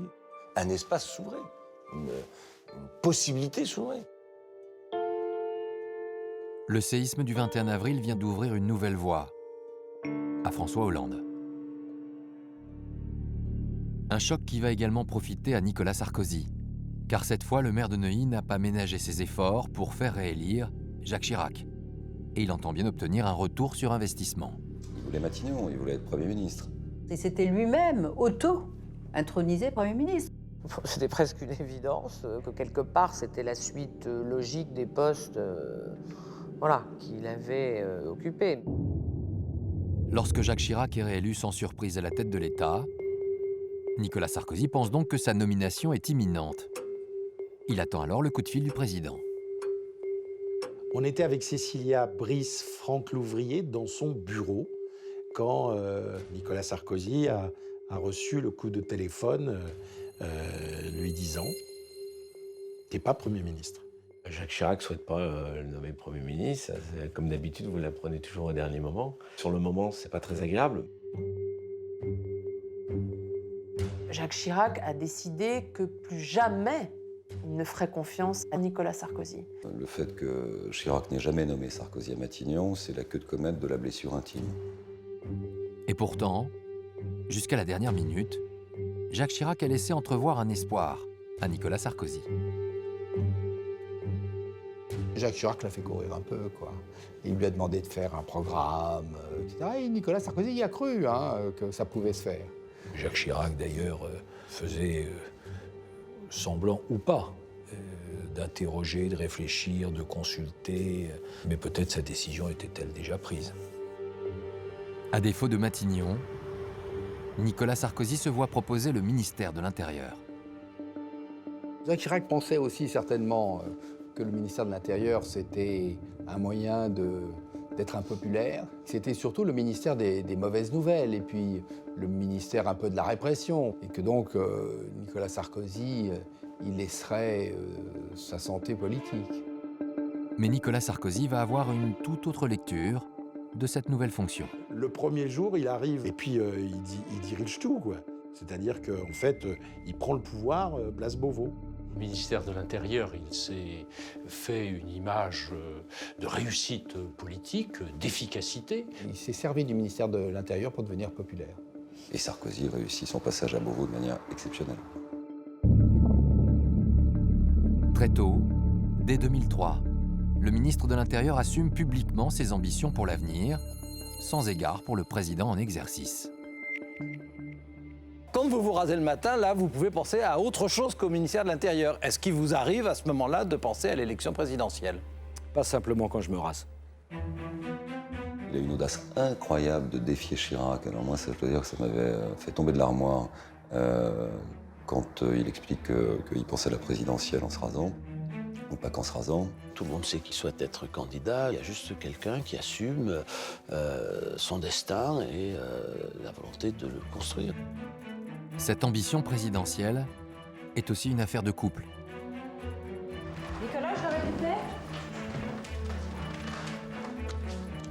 Cécilia Sarkozy occupait au ministère de l'Intérieur un bureau contigu de celui de son mari ministre. Et c'est quelqu'un dont il sollicitait souvent l'avis, oui. Elle aime la politique, elle partage son ambition, elle partage sa vie. Elle a tout pris en main. Elle est tout le temps, toute conférence de presse, elle est là. Elle organise tout. Un couple en action, un ministère comme tête de pont, mais dans sa course pour l'Élysée, Nicolas Sarkozy sait qu'il lui faut également un parti derrière lui. Il souhaite donc prendre la tête de l'UMP, ce qui ne plaît pas du tout au chef de l'État. Chirac lui dit c'est incompatible, donc je ne te garderai pas au gouvernement. Ou bien tu deviens président du MP et tu quittes le gouvernement, ou bien si tu restes au gouvernement, tu n'es pas président du MP. La règle a été un peu inventée pour la circonstance, je dois dire. Donc ça ne témoignait pas d'une faveur exceptionnelle portée à l'intention de candidature de Nicolas Sarkozy. Jacques Chirac est-il persuadé que son ministre ne renoncera pas à son poste? En tout cas, quelques semaines plus tard, Nicolas Sarkozy est élu triomphalement à la tête du nouveau parti de la majorité et il choisit bel et bien de quitter le gouvernement. Ça a d'ailleurs été une erreur d'analyse de considérer qu'il préférait rester sous les ordres de la République plutôt que de partir conduire une famille politique. Je pense que ça a dû en surprendre quelques-uns. Nicolas Sarkozy a bien compris, dans une logique parfaitement chiracienne d'ailleurs, que pour être élu président de la République, il faut prendre le parti. Au fond, Jacques Chirac est impuissant à enrayer cette ascension qui va se faire contre lui et malgré lui. Cette démonstration de force de celui qui s'imagine déjà succéder à Jacques Chirac a été orchestrée par son épouse, Cécilia, et par l'un des grands publicitaires du moment, Richard Attias.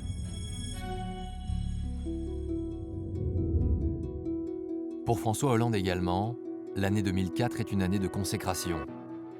En mars, le Parti socialiste remporte 24 régions sur 26.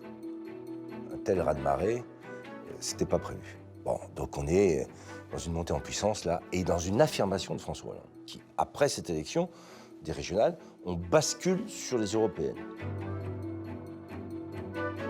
Et là, deuxième grande victoire, parce que le PS fait 30% aux élections européennes qui suivent de 2004.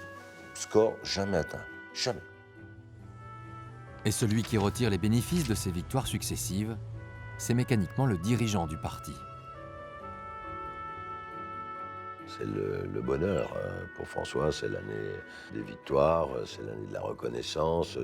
En décembre, il est même sacré homme de l'année par un grand hebdomadaire avec cette question en une, qui pour la première fois rassemble deux ambitions. Peut-il battre Sarkozy? On se dit, cette fois-ci, c'est la première fois qu'on parle de la présidentielle. Première fois, jusque-là, jamais. Entre-temps, Nicolas Sarkozy a fait plier Jacques Chirac. Il réintègre le gouvernement, reprenant le ministère de l'Intérieur tout en conservant la tête de l'UMP. François Hollande, lui, a maintenant le statut de présidentiable. Les deux hommes sont donc dans toutes les têtes, Alors, l'hebdomadaire Paris Match souhaite faire un coup en une. Nous sommes le lundi 14 mars 2005 et à quelques heures du bouclage, tout est encore incertain. Vous voulez parler de la rumeur? Je l'ai dit, le moment n'est pas venu.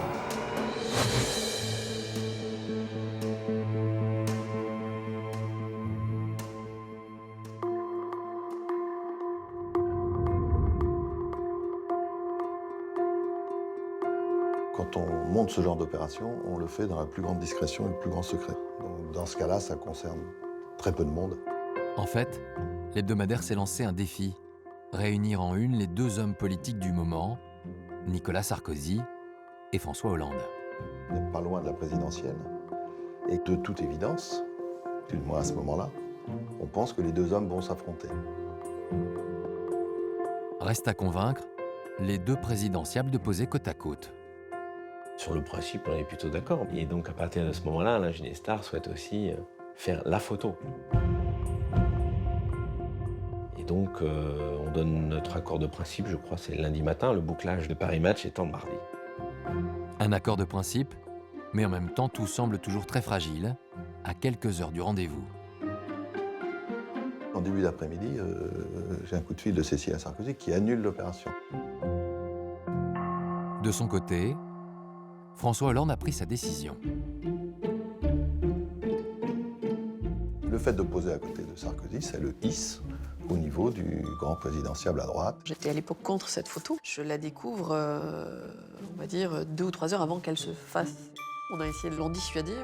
Alors, les deux adversaires vont-ils finalement se retrouver? Dans le studio, tout le monde attend.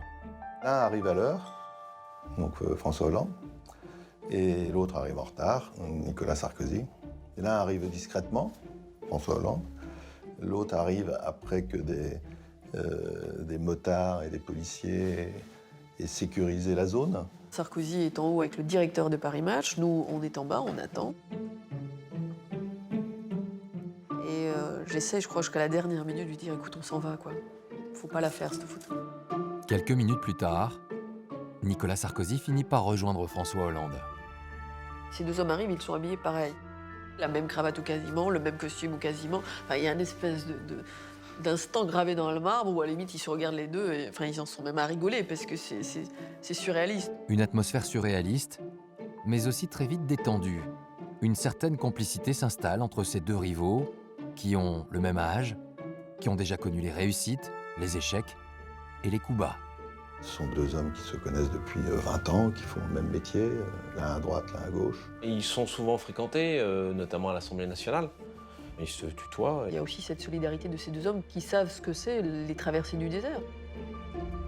Et les photos prises en coulisses témoignent même de quelques éclats de rire. Seulement quelques étages plus haut, la journaliste chargée de suivre François Hollande est stupéfaite. Valérie Trierweiler est folle de rage parce qu'elle n'a pas été informée de la photo. C'est vrai que les journalistes qui sont directement en charge des deux hommes politiques ne sont pas associés à cette opération. Au sein de la rédaction, on s'interroge alors sur les raisons de cet emportement.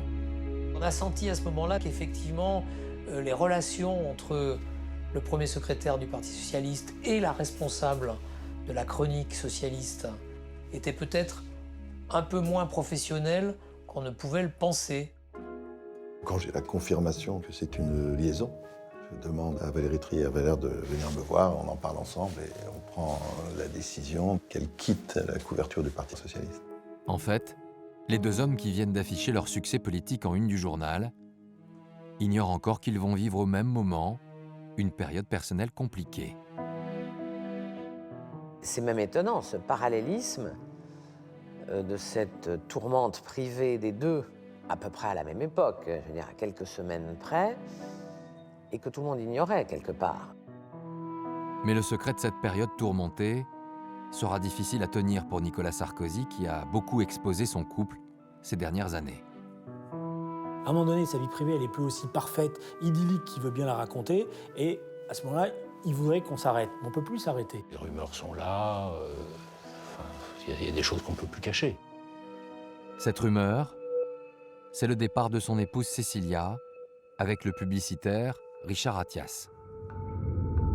Dans ce contexte, le chef de l'UMP va d'ailleurs s'en expliquer sur le plateau d'un journal télévisé. Nicolas Sarkozy, bonsoir.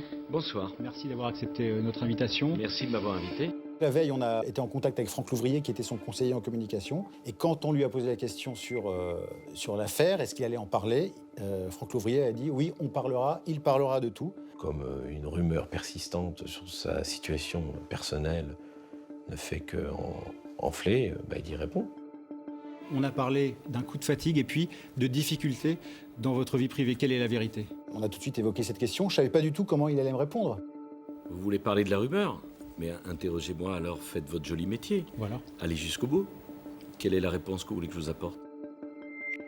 C'est quelque chose dont il souffrait, c'était tout à fait manifeste.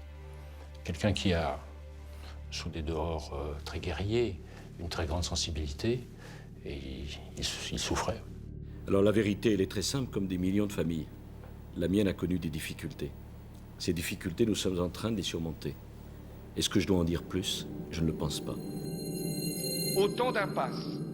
La droite en porte seule la responsabilité. Parallèlement, les relations continuent de se dégrader entre François Hollande et Ségolène Royal.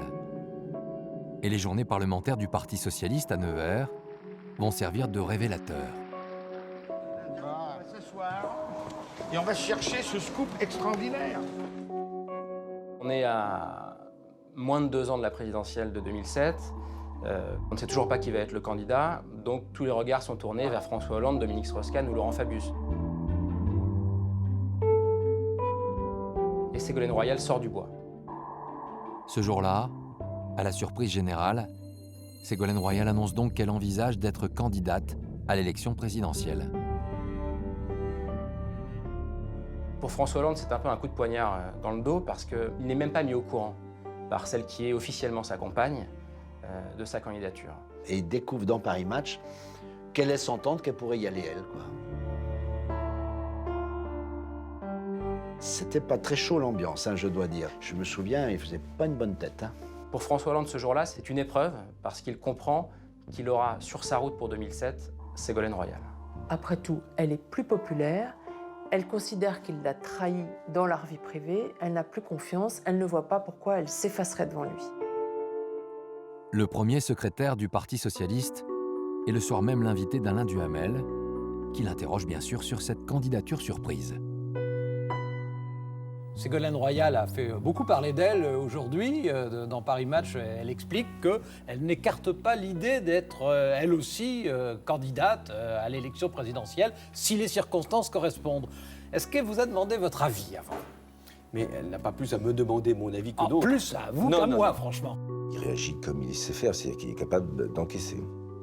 De donner l'impression que ça ne lui pose pas de problème. Parmi tous les talents du parti, elle en est un. Et elle a raison, comme d'autres, de dire que le moment venu, peut-être déposera-t-elle sa candidature. Mais pour l'instant, je l'ai dit, le moment n'est pas venu. Seulement, au fil des mois, la candidature de sa compagne va susciter l'adhésion et porter un coup fatal aux ambitions de François Hollande. Tous ses amis autour de lui disent « mais il faut que tu y ailles, etc. C'est toi qui as les clés, c'est toi qui es le premier secrétaire du Parti socialiste. » Il aurait pu, j'en suis persuadé, à un moment dire c'est moi. Il l'a pas dit. Et la fusée Ségolène est partie tellement haut que ça lui paraissait de toute manière impossible de rattraper le retard qu'il avait sur elle. Donc, il a laissé la place. Pour la campagne de 2007, Nicolas Sarkozy n'affrontera donc pas François Hollande, comme on l'imaginait 2 ans plus tôt, mais celle qui est encore officiellement sa compagne, Ségolène Royal. Une campagne inédite, à tout point de vue, en public 2 candidats, pour la première fois un homme et une femme, et en privé 2 couples en train de se défaire au même moment, dans le plus grand secret. Finalement, le 6 mai 2007, c'est Nicolas Sarkozy qui est élu président de la République. 33 ans après son entrée en politique, il est arrivé au bout de son rêve. Et quelques minutes après 20h, c'est un coup de fil qui lui fait prendre conscience de son changement de statut. Je ressens une immense, une sincère et une profonde émotion.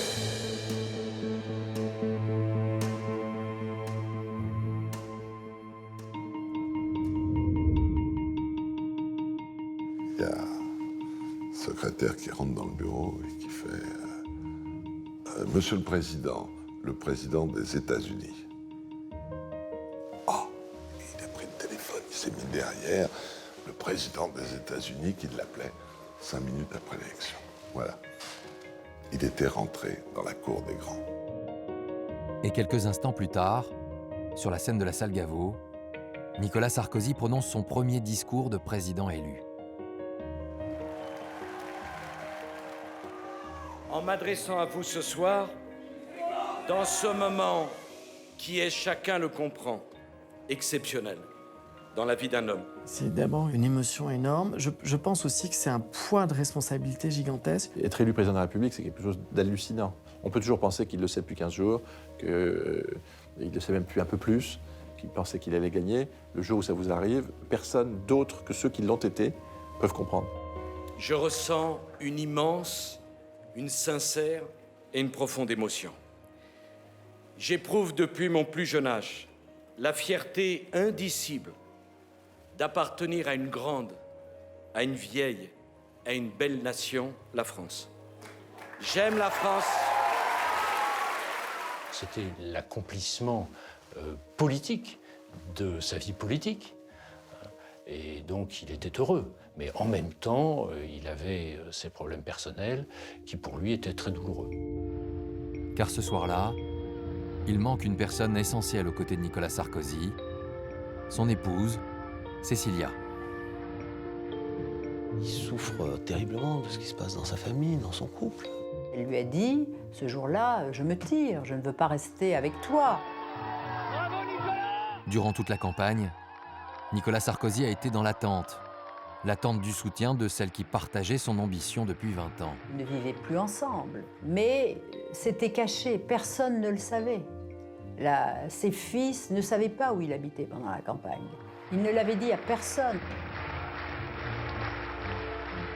Et il se disait, dans le fond, si je suis élu, elle ne pourra pas partir. Donc il acceptait tout. Cette campagne présidentielle a été pour lui, sur le plan privé et humain, un véritable chemin de croix. Ce 6 mai 2007, jour le plus important de la carrière de son mari, Cécilia Sarkozy est restée cloîtrée chez elle. J'appelle Cécilia, je lui dis je suis à 2 pas, je viens de chercher, tu peux pas ne pas voter, c'est impossible. Elle me jure qu'elle ira. Il a envoyé d'abord toute la journée des amis la sonder, la faire venir.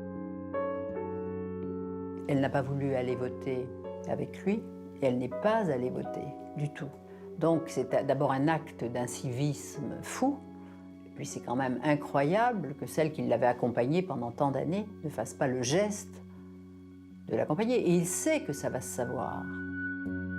À 21h15, après son premier discours, le nouveau président est attendu place de la Concorde pour fêter la victoire avec ses partisans. Il dit, Cécilia a organisé un truc au Fouquet's, on y passe un quart d'heure et on va à la Concorde.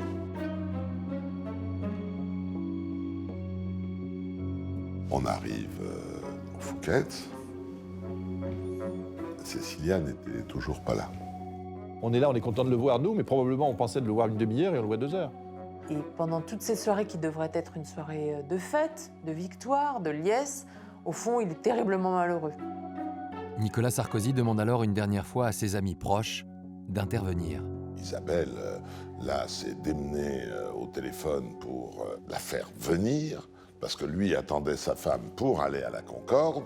Je suis arrivée en catastrophe, je suis restée 1 heure au téléphone avec elle pour essayer de la convaincre de rejoindre son mari. Et à 22h40, Cécilia Sarkozy arrive enfin au Fouquet's. Pour la première fois de la journée, le couple présidentiel va apparaître ensemble, en public.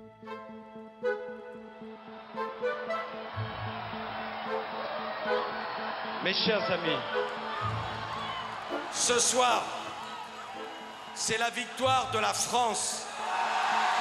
Il n'y a qu'une seule France. On la voit arriver, franchement défaite. Vous voyez bien que c'était pas des larmes de joie, que c'était pas le bonheur, qu'elle n'allait pas bien. Vraiment, ce soir-là, c'était C'était la fin d'un amour, et d'ailleurs il l'a dit, c'était le jour le plus triste de ma vie.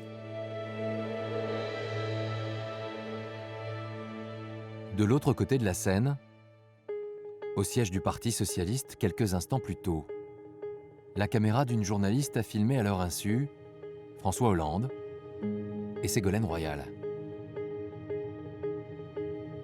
Et l'échange apparaît quelque peu animé entre le premier secrétaire et la candidate perdante. En réalité, la discussion porte sur l'avenir de Ségolène Royal, et donc sur l'avenir de François Hollande. François Hollande espère qu'elle va lui dire j'ai perdu, je passe la main, je passe mon tour. Mais Ségolène Royal a déjà une toute autre idée pour la suite. Elle lui dit bien maintenant, je ne vais pas m'arrêter là. J'ai été candidate, j'ai fait un bon score, et la prochaine fois je gagnerai et tu dois me soutenir. Ça se traduit dans le bureau de François Hollande ce soir-là en je veux prendre ta place.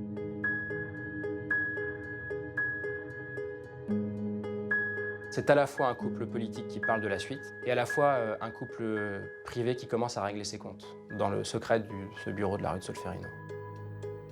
Ce que les Français ignorent, c'est que Ségolène Royal et François Hollande ont finalement vécu en secret pendant toute la campagne le même déchirement conjugal que le couple Sarkozy. Ils sont tous les deux enfermés dans une solitude. Ségolène d'un côté et François de l'autre. Il y a une guerre sourde dans ce couple qui est d'une violence terrible. C'était très très difficile pour lui. Il lui espérait voir ses enfants à ce moment-là, il les a pas vus, il a dû quitter la maison. Monsieur le Président de la République. 10 jours plus tard, Nicolas Sarkozy pense avoir sauvé son couple et l'unité de sa famille. Son investiture est une occasion rêvée de le montrer. C'est Cécilia qui avait organisé cette mise en scène, prenant la pose sur le tapis rouge et tenant par la main le jeune Louis et entouré de ses 2 filles à elle et de ses 2 fils à lui, les 4 aussi blonds, du même âge, on aurait dit la famille Grimaldi, quoi. Tout ça est très mignon, très sympathique, très familial. Et puis on a envie que ça continue comme ça, d'ailleurs. Tu le connais, lui? C'est le modèle réduit du Mans. Ça faisait grande, ça a un peu bousculé le protocole. Tout le monde essaye d'y croire, oui, nous en tête, parce que c'est une famille encore à ce moment-là.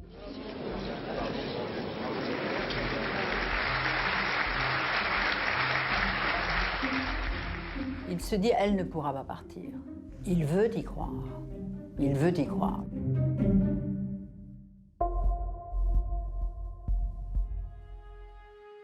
Parallèlement, François Hollande et Ségolène Royal, eux, ne se font plus d'illusions sur l'issue de leur couple. L'épilogue va se jouer un mois plus tard, le soir même des élections législatives.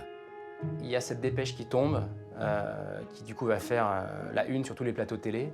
Ségolène Royal demande aux journalistes de ne plus présenter François Hollande comme son compagnon. Si elle nous tombe dessus comme ça c'est le caractère imprévisible de Ségolène Royal. François Hollande, une fois encore, n'a pas été averti de cette révélation qui bouleverse la soirée électorale. C'est Ségolène Royal qui prend l'initiative de la séparation. Elle rend la chose irréversible. Il a souffert, beaucoup souffert, mais il avait effectivement cet amour naissant qui, par ailleurs, lui apportait beaucoup de satisfaction, je pense. Il était assez déchiré quand même.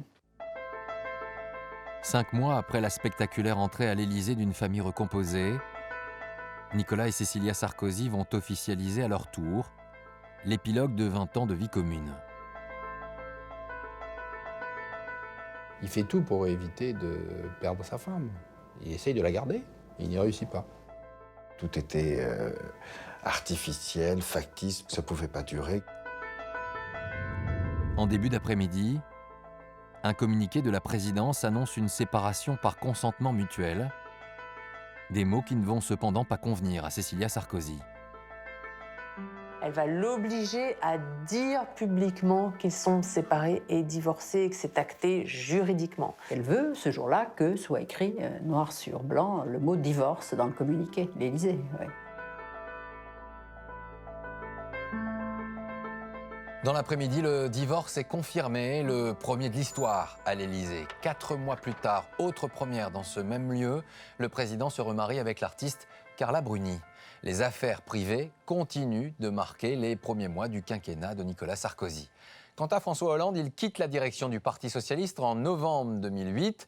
Il continue de croire en son étoile et pourtant la période reste sombre à la fois sur le plan politique comme sur le plan personnel. Je peux dire que je voterai Hollande.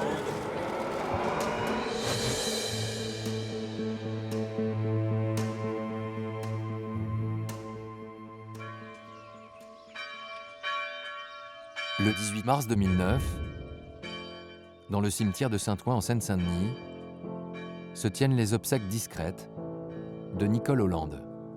Sa mère comptait beaucoup pour lui, il parlait beaucoup avec elle. Elle était une référence, certainement un personnage assez structurant dans sa vie. Il me dit c'est dur, voilà, c'est tout ce qu'il me dit.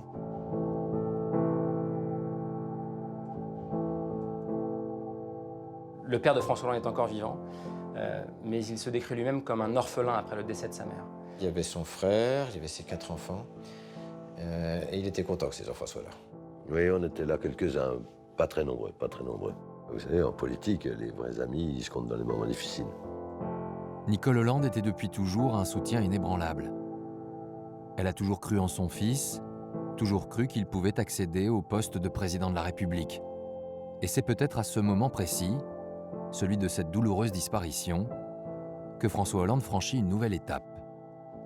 Il a compris le rôle qu'avait joué sa maman dans tout son parcours, tout ce qu'il lui devait, tout ce qu'elle lui avait permis d'accomplir. Cette femme-là, quand elle meurt, il a pratiquement une dette envers elle.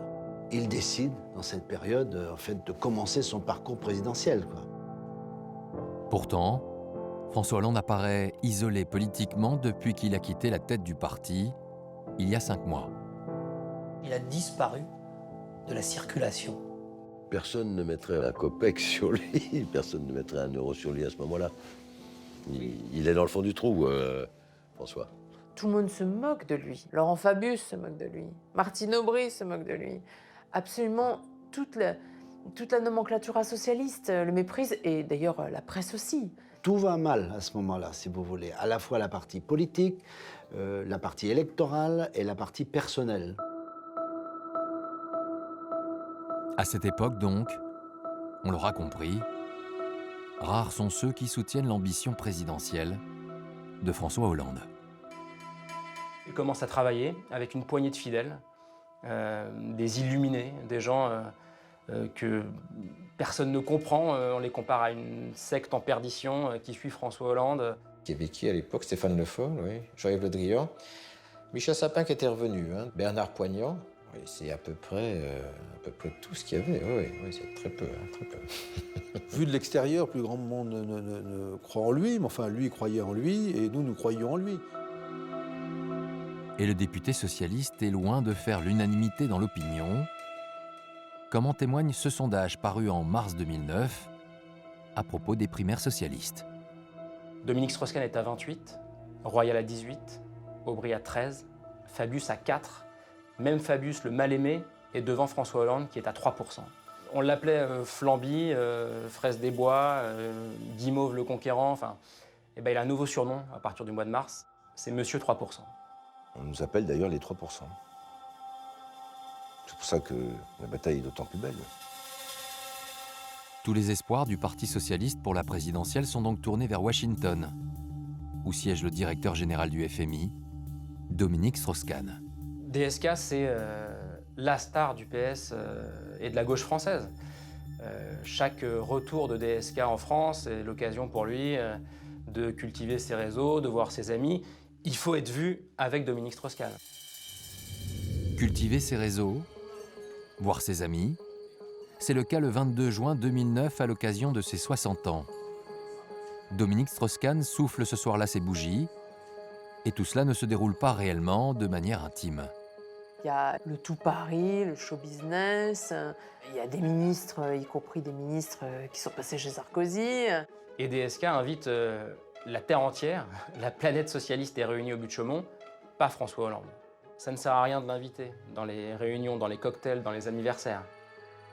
François Hollande ignorait, méprisé, mais qui reste déterminé. Il continue sa route, il se prépare. Il commence à organiser ses prestations, il met des cercles en place autour de lui pour produire des idées. On travaille sur le fond. On est les seuls au Parti socialiste à travailler sur le fond. On donne crédit à l'idée qui se prépare, et il a l'air de le faire sérieusement, et en plus il dit des choses, et on commence à les entendre. La transformation amorcée passe également par son image. Et c'est à ce moment-là qu'il décide de s'occuper de lui, de se lancer dans un régime, de commencer à s'habiller à peu près correctement. Il perd 10 kilos. Même moi, j'en suis surpris. Après plusieurs mois de travail, François Hollande refait progressivement surface dans l'opinion et donc dans les sondages. On est arrivé à ce qu'on souhaitait. Au début de l'automne 2010, on est en position de challenger. Le cercle grandit à partir du moment où ça monte. Ici, à Tulle, devant vous, mes amis, j'ai décidé de présenter ma candidature à l'élection présidentielle à travers la primaire du Parti socialiste. François Hollande avait cédé sa place en 2007. Cette fois, il décide d'être le premier socialiste à déclarer sa candidature. Une candidature qui n'inquiète pour le moment personne. Il était président du Conseil général de la Corrèze et personne ne pensait qu'il allait devenir le candidat du Parti socialiste. Nicolas Sarkozy n'a en tête qu'un adversaire, celui qui fait toujours figure de favori et qui ne s'est pas encore déclaré. À la lumière de la crise, c'est-à-dire des difficultés économiques, il y a dans le paysage politique un type qui est directeur général du FMI. Donc la menace n'est pas du tout Hollande à cette période, la menace, elle s'appelle DSK, elle tient en 3 lettres.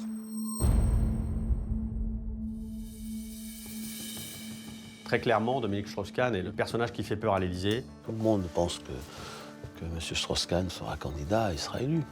Et donc, toute la question est de savoir comment lui faire louper son atterrissage en France de retour de Washington et du FMI. Une petite cellule va alors se mettre en place au service du président Sarkozy.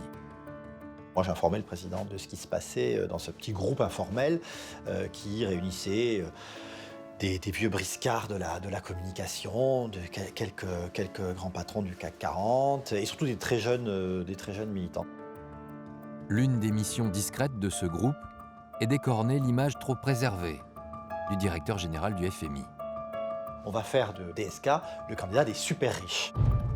C'est la publication d'une photo dans la presse qui va leur donner une première occasion d'intervenir.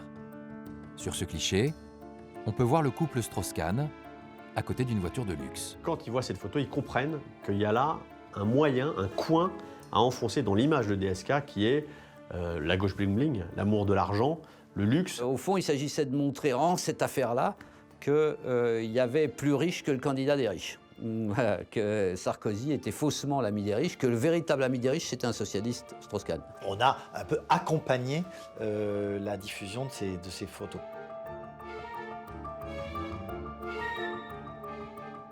Franchement, c'est de bonne guerre. Il va dans une Porsche, on est à Paris, c'est sur la voie publique. On prend un petit risque.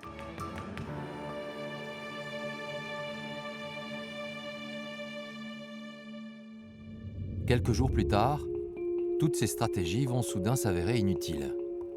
Nous sommes dans la nuit du 14 au 15 mai 2011. François Hollande dort dans la maison de campagne de Valérie Trierweiler quand tombe une nouvelle qui va consterner la planète entière. C'est Valérie Trierweiler qui va réveiller François Hollande. Il lui dit, écoute, ce sont des balivernes, rendors-toi, c'est n'importe quoi, c'est une rumeur. On verra demain. Elle allume la télé, elle va sur Internet. Elle réveille de nouveau François Hollande quelques minutes plus tard. Elle lui dit, écoute François, ça se confirme, DSK a été arrêté à New York. À partir de ce moment-là, François Hollande ne va pas se rendormir de la nuit. Au Palais de l'Élysée, depuis quelques heures également, la nouvelle est entre les mains des conseillers du président de la République. Le secrétaire général de l'Élysée, vers lequel convergent beaucoup d'informations, a un devoir, c'est de veiller au repos du président. Il faut qu'il soit frais et dispo. Le secrétaire général Xavier Muscat décide de ne pas réveiller le président et il l'apprend à l'aube. Il est assez étonné et assez estomaqué, comme tout le monde. Au téléphone, il est grave, il est sérieux, il demande à tous les ministres de ne pas parler. On cale 2 idées simples. Présomption d'innocence, on ne porte aucun regard, aucun jugement. 2, on fait confiance à la justice américaine. Et on en reste là. Des commentaires, des stratégies, mais c'est une image qui va faire prendre conscience aux deux camps de la gravité de la situation. Celle de Dominique Strauss-Kahn, menotté sortant du commissariat de Harlem, accusé d'avoir agressé sexuellement une femme de chambre. C'est Strauss-Kahn, il est patron de FMI, il peut être président de la République 8 mois plus tard. Nous, on est au gouvernement et on voit le principal adversaire qui s'effondre. Sans présumer de l'avenir et de la suite des événements, avec cette seule image, chaque camp a compris que DSK est maintenant hors course pour la présidentielle. Du côté de François Hollande, c'est sa stratégie qui se retrouve ce jour-là remise en cause. François Hollande, il est convaincu qu'il aurait battu Dominique Strauss-Kahn. L'emporter sur Strauss-Kahn aux primaires, c'était un excellent levier pour l'emporter ensuite sur Sarkozy. Donc il était, à ses yeux et à nos yeux, privé d'un élément pour gagner la présidentielle. Et d'ailleurs, les derniers sondages sur les primaires socialistes amorçaient déjà cette tendance. Les deux courbes se croisaient et on voyait depuis plusieurs semaines la courbe de Strauss diminuer, la courbe de Hollande monter. François était quasiment à égalité avec DSK. Il remontait. Dans cette pré-campagne présidentielle, après l'affaire DSK, voici maintenant l'heure d'un autre événement imprévisible en quelque sorte. Le 11 juin 2011, Jacques Chirac inaugure une exposition d'art chinois au musée de Saran, en Corrèze. François Hollande, en tant que président du Conseil général, est également invité ce jour-là. C'est une belle journée, François Hollande a le sourire, Jacques Chirac marche aux côtés de François Hollande et du patron du Quai Branly qui est là. Les deux hommes se connaissent depuis 30 ans, depuis la première campagne de François Hollande. À l'époque, Jacques Chirac le comparait au Labrador de François Mitterrand. Il s'est construit contre Chirac en Corrèze. Il est allé en Corrèze quand c'était la Chiraquie triomphante. Et voilà, il s'est construit contre lui et en même temps avec lui. Et je pense qu'au fur et à mesure, il y a eu des relations humaines et personnelles. Finalement, Chirac et lui, ils ont une certaine complicité. Chirac, il a trempé son gaullisme dans la sauce corrézienne comme François Hollande a trempé son socialisme dans la même sauce. À ce moment-là, on sortait du restaurant, on avait mangé tous ensemble avec les collectionneurs et on avance tranquillement autour du président. J'ai entendu qu'il plaisantait puisqu'il y avait des rires. Et puis à l'entrée du musée, les perches des caméras sont toujours là. Il s'est mis à affirmer sûrement et franchement. Mais lui, c'est l'avenir parce qu'il va être candidat. Oui, mais il est candidat. Présidentiel. Oui, mais je voterai pour lui. Oui, certainement. Tout le monde a un petit peu regardé. Une personne qui s'occupe de lui a essayé de lui dire de se taire parce qu'il y avait les micros et les caméras. vous allez vous faire entendre, c'est ça. Eh bien, il en a rajouté. Je peux dire que je voterai Hollande. Voilà. Pour François Hollande, c'est un moment exceptionnel. C'est un cadeau du ciel, ce que vient de dire Jacques Chirac. On lui dit qu'il n'a pas les épaules pour être chef de l'État, et là, il a l'onction d'un ancien chef de l'État extrêmement populaire, de droite. Par conséquent, je voterai pour lui. Voilà. Ça fait toujours plaisir que quelqu'un qui a de l'expérience, de l'autorité, dise des choses plutôt agréables. À l'Élysée, Nicolas Sarkozy ne reçoit pas cette déclaration surprise de l'ancien chef de l'État avec le même enthousiasme. C'est étonnant que l'engagement politique d'un homme comme Jacques Chirac puisse aboutir à cette réponse-là. Je crois qu'il ne l'a pas très bien pris. Franchement, on pouvait s'attendre à une autre prise de position. Et après cet épisode, Claude et Bernadette Chirac iront en personne s'excuser auprès de Nicolas Sarkozy. Pour François Hollande, la longue marche vers l'Élysée se poursuit, mais il lui faut d'abord remporter la primaire socialiste Face à lui, 5 candidats et parmi eux, son ancienne compagne, Ségolène Royal. La sentence du scrutin tombe le soir du 9 octobre 2011. Je ne suis pas un homme qui n'assume pas ses responsabilités. Je vais vous dire qui est mon adversaire.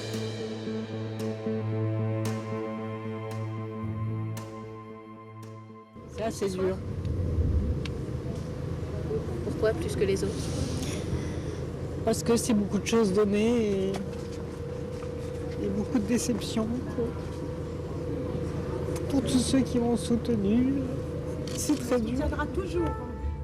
À l'issue du premier tour des primaires socialistes, Ségolène Royal est éliminée avec seulement 7% des voix. Elle prend un coup sur la tête, mais tout de suite, elle va devoir choisir. Est-ce que je décide de voter Martine Aubry et d'appeler à voter Martine Aubry? Ou est-ce que je prends sur moi et j'appelle à voter pour mon ex-compagnon, celui qui m'a quitté pour une autre? C'est un dilemme cornélien. On sait que la clé de l'élection, elle repose aussi quelque part dans la décision de Ségolène Royal. François Hollande l'a vu, ils ont été obligés de discuter. Ils ne pouvaient pas attendre simplement que les choses se passent. Bon, il y avait une discussion nécessaire à avoir, une clarification à avoir. Et du coup, il y a eu 24 heures, un peu de flottement, de crainte en fait. Les enfants de François Hollande et de Ségolène Royal avaient dit avant la primaire, on soutiendra celui de nos deux parents qui arrive en tête devant l'autre. Thomas Hollande dit, écoute, maman, tu fais ce que tu veux. Mais le seul qui peut faire gagner la gauche, c'est François Hollande, c'est mon père. Après ces discussions familiales, Ségolène Royal rend sa décision publique. Elle appelle à voter François Hollande. Le dimanche suivant, son ancien compagnon arrive en tête et devient officiellement le candidat socialiste à la présidence de la République. Pour Nicolas Sarkozy, cette élection est une surprise et à ses yeux, c'est plutôt une bonne nouvelle.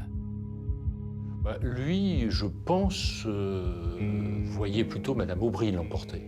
Il était très inquiet à l'idée d'avoir à nouveau une femme candidate face à lui avec l'expérience de 2007 et en même temps le fait que Martine Aubry, c'était la gauche traditionnelle. Je pense qu'avec Hollande, il s'est dit oui, cette présidentielle est vraiment gagnable. 3 mois plus tard, le candidat socialiste prépare le premier grand meeting de lancement de sa campagne et il mesure l'enjeu de cette étape. Il a beaucoup travaillé son discours, il a dû s'arrêter pendant 2 jours, je crois, rien faire d'autre qu'écrire le discours. Il savait qu'il devait se livrer, donner un peu une part de sa vérité personnelle en tant qu'homme, sans aller très loin, parce que c'est quelqu'un qui a beaucoup de pudeur personnelle et qui n'avait pas du tout l'intention de raconter sa vie. Ça, il a du mal, ça. Il n'est pas quelqu'un qui ne s'étale pas devant des milliers de personnes comme ça. Il faut que tu parles de ta mère, de ton père. Parle de toi. Il m'envoie le discours, il a dû l'envoyer à quelques personnes, comme ça, on le relit. Et on voit bien comment il travaille ses discours. Avec son encre bleue, une petite écriture d'ailleurs, pas très grand, un peu patte de mouche là, où il s'y retrouve lui. Un discours de candidat que François Hollande va prononcer le 22 janvier 2012, au Bourget.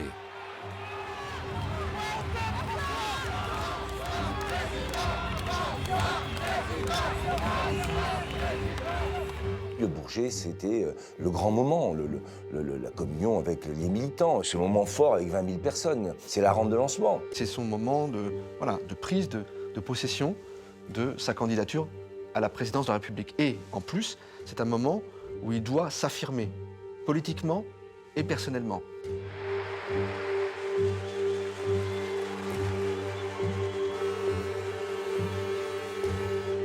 La gauche, je ne l'ai pas reçue en héritage. J'ai grandi en Normandie, dans une famille plutôt conservatrice.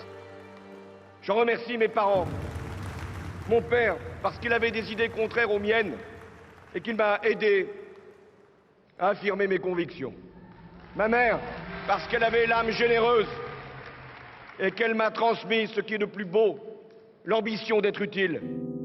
C'est la première fois que François Hollande paraît aussi assuré, aussi sûr de lui, aussi sûr de sa force, de ses arguments, et qu'il attaque avec des arguments qui frappent autant Nicolas Sarkozy. Je vais vous dire qui est mon adversaire, mon véritable adversaire. Il n'a pas de nom, pas de visage, pas de parti. Il ne présentera jamais sa candidature. Il ne sera donc pas élu. Et pourtant, il gouverne. Cet adversaire, c'est le monde de la finance.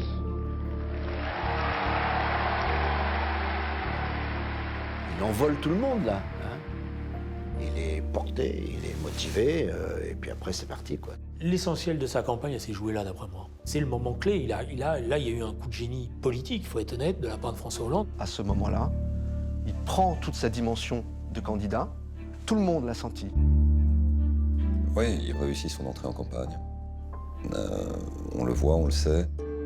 Le même jour, Nicolas Sarkozy est en déplacement en Guyane.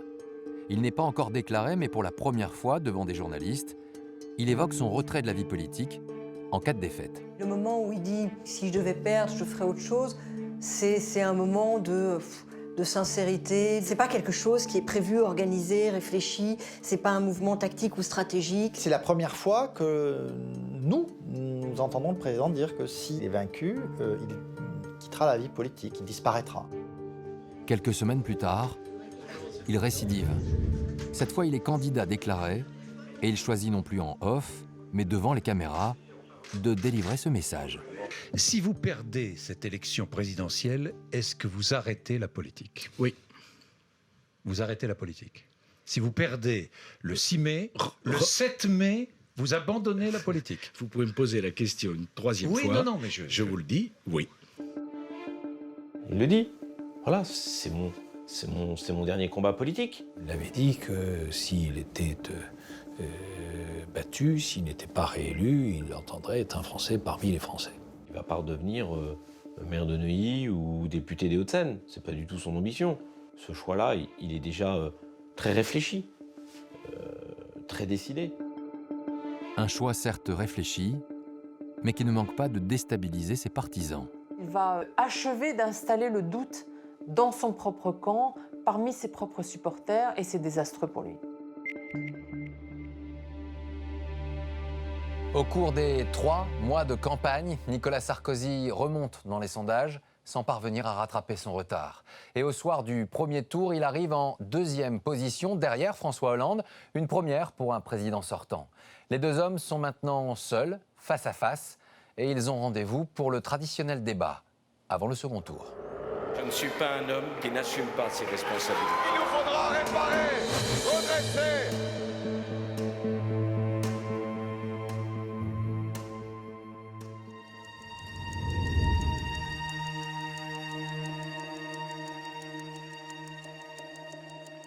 À l'époque, tout le monde partait du principe que Nicolas Sarkozy était un excellent débatteur et serait bien meilleur que Hollande. Ça paraissait évident à tout le monde. Il y a le fait que Nicolas Sarkozy est président de la République en exercice et qu'il a une connaissance des dossiers français qui est très supérieure à celle que peut avoir un challenger, quel qu'il soit. Depuis le début, Nicolas Sarkozy pense que François Hollande n'est pas à la hauteur, que sa normalité est un handicap, qu'il n'a pas les épaules. Mais le président a aussi conscience que ce débat est peut-être le seul moyen d'inverser la tendance. Le débat, il l'aborde très concentré. C'est un exercice compliqué parce qu'il est à la fois chef de l'État et candidat, ce qui n'est pas le cas de François Hollande qui n'est que candidat. C'est pas le même exercice. Pour le candidat Hollande, il s'agit de maintenir son avance du premier tour, confirmée dans les derniers sondages. Il ne considérait pas que les résultats du premier tour donnaient un résultat certain au deuxième tour. Il était de ceux qui considéraient qu'à la fin, ça se jouait à très peu de choses. Et que donc ce débat était décisif. Nicolas Sarkozy arrive, il passe juste derrière moi, François Hollande se lève et il se serre la main juste derrière moi dans mon dos et j'entends Nicolas Sarkozy souffler à François Hollande « Bonne chance à toi ». François Hollande s'assied, très sûr de lui, comme toujours. Nicolas Sarkozy s'assied de son côté, c'était à ma gauche. On a Nicolas Sarkozy qui frissonne et qui dit il fait froid. Et François Hollande, qui goguenard, lui dit mais vous voulez changer de place? Et tout était dans cet échange, déjà. Bonsoir et bienvenue pour ce grand débat du second tour.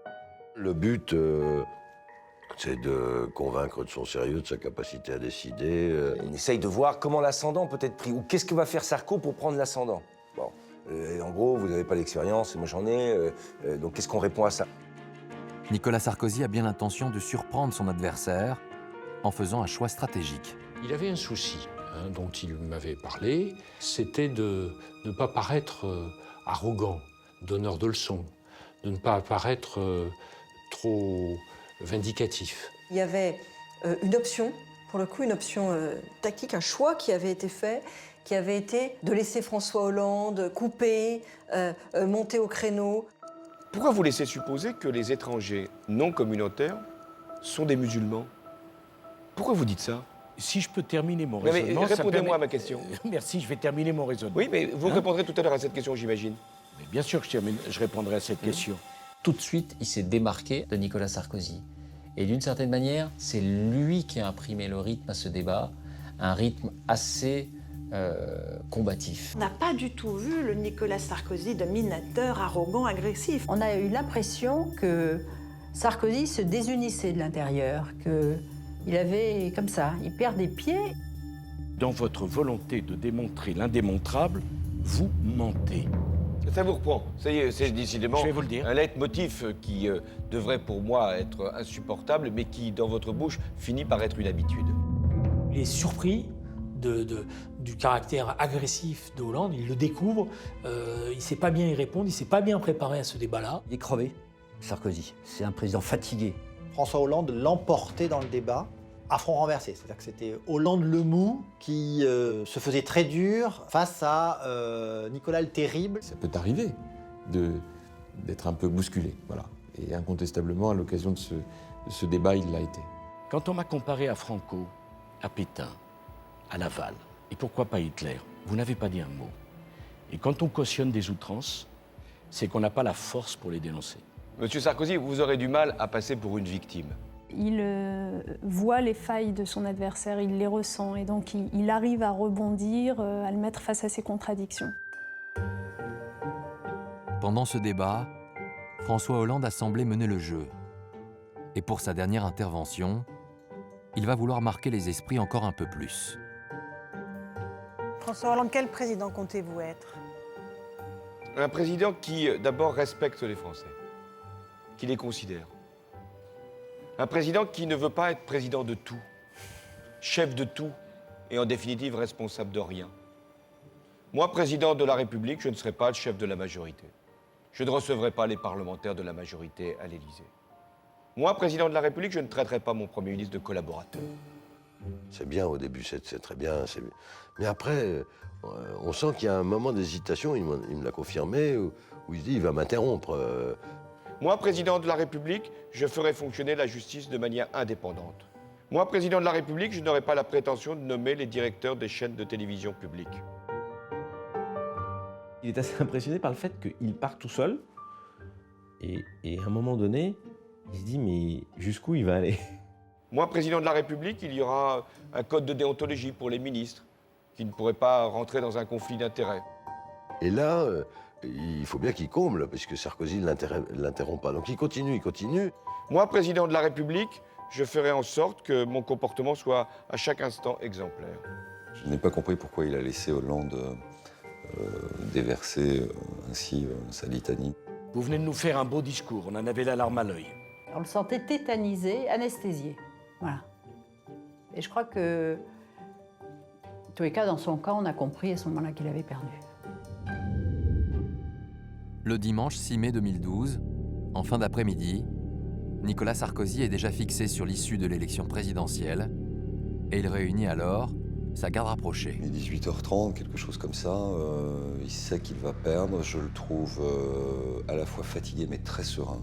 Il y avait certainement chez lui, au fond de lui, un sentiment mêlé. Donc déception, bien sûr, et peut-être aussi une certaine forme de soulagement, parce que d'abord, quand une campagne s'arrête, c'est un premier soulagement, mais aussi parce qu'il était parti de tellement loin.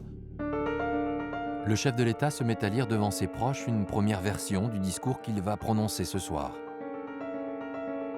Le premier discours dit qu'il s'en va, qu'il arrête, que c'est fini, que c'est un discours d'adieu. Et à la lecture de ce discours, il y a un trouble.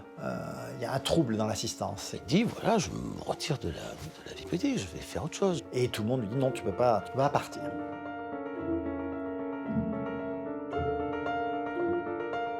Ceux qui sont autour de la table s'efforcent de le convaincre d'enlever jamais, voilà. Il s'énerve d'ailleurs, le président, à ce moment-là. Il dit, vous voulez quoi, que je revienne? Et il dit, ben non, c'est pas le choix que je fais. Mais il fait pas non plus le choix de fermer définitivement la porte. Et d'ailleurs, à un moment donné, je ne sais plus qui dans l'assistance dit « Tu ne peux pas faire le coup de Jospin » et il se répond, mais comme pique au vif, « Mais je ne suis pas Jospin ».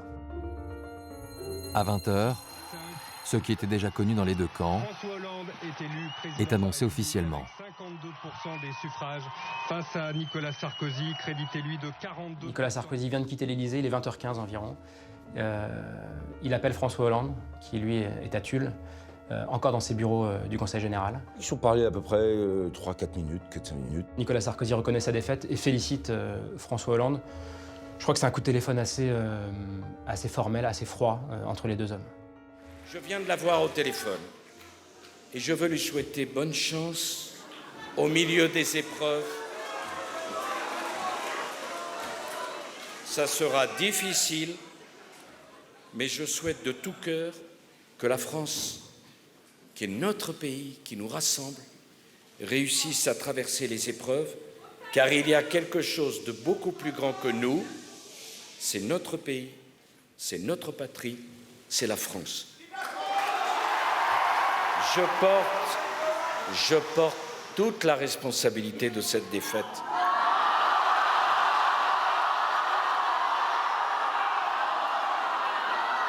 Je vais vous dire pourquoi. Je me suis battu sur la valeur de responsabilité et je ne suis pas un homme qui n'assume pas ses responsabilités. Quelques heures plus tard, rentré de Corrèze, le nouveau président vient fêter sa victoire, place de la Bastille à Paris. Mes amis, vous êtes une foule immense sur la place de la Bastille. Je sais ce que beaucoup ressentent. Des années et des années de blessures, de ruptures, de brûlures. En réalité, il était très conscient des difficultés qu'il allait rencontrer dans l'exercice du pouvoir. Et je me souviens qu'il nous avait dit « Ne vous faites pas d'illusions, on n'aura pas d'état de grâce ». L'état de grâce, ça a existé pour quelques présidents, mais le contexte s'y prête plus aujourd'hui. Et il nous faudra réparer, redresser, rassembler. C'est ce que nous allons faire ensemble pendant 5 ans. François Hollande arrive au sommet de sa carrière politique. Évidemment, il a dépensé pour tous ceux qui ont marqué sa vie. Sa mère, son ex-compagne, la mère de ses enfants. Donc il va avoir un geste tendre pour Ségolène Royal.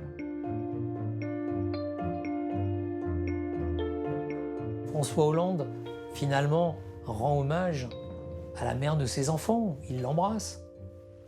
Quoi de plus normal? Et après, il rejoint Valérie Trierweiler au centre de la scène. Et on voit cette image où Valérie Trierweiler parle à l'oreille de François Hollande et elle lui dit « Embrasse-moi sur la bouche ». Comme Nicolas Sarkozy 5 ans plus tôt, François Hollande vient d'atteindre l'objectif qu'il s'était fixé dès son plus jeune âge. Je lui dis, tu te rends compte? Bon, voilà, on est à l'Élysée. Parce que c'est vrai qu'on avait tellement parlé de tout ça pendant des années. C'était tellement loin, ça paraissait tellement inaccessible. Il la voulait, cette élection. Et ceux qui ont dit de lui, c'est pas ce qu'il veut, tout ça, ils n'avaient rien compris. Il la voulait, cette élection. Il l'a menée, il l'a conduit, il l'a eue.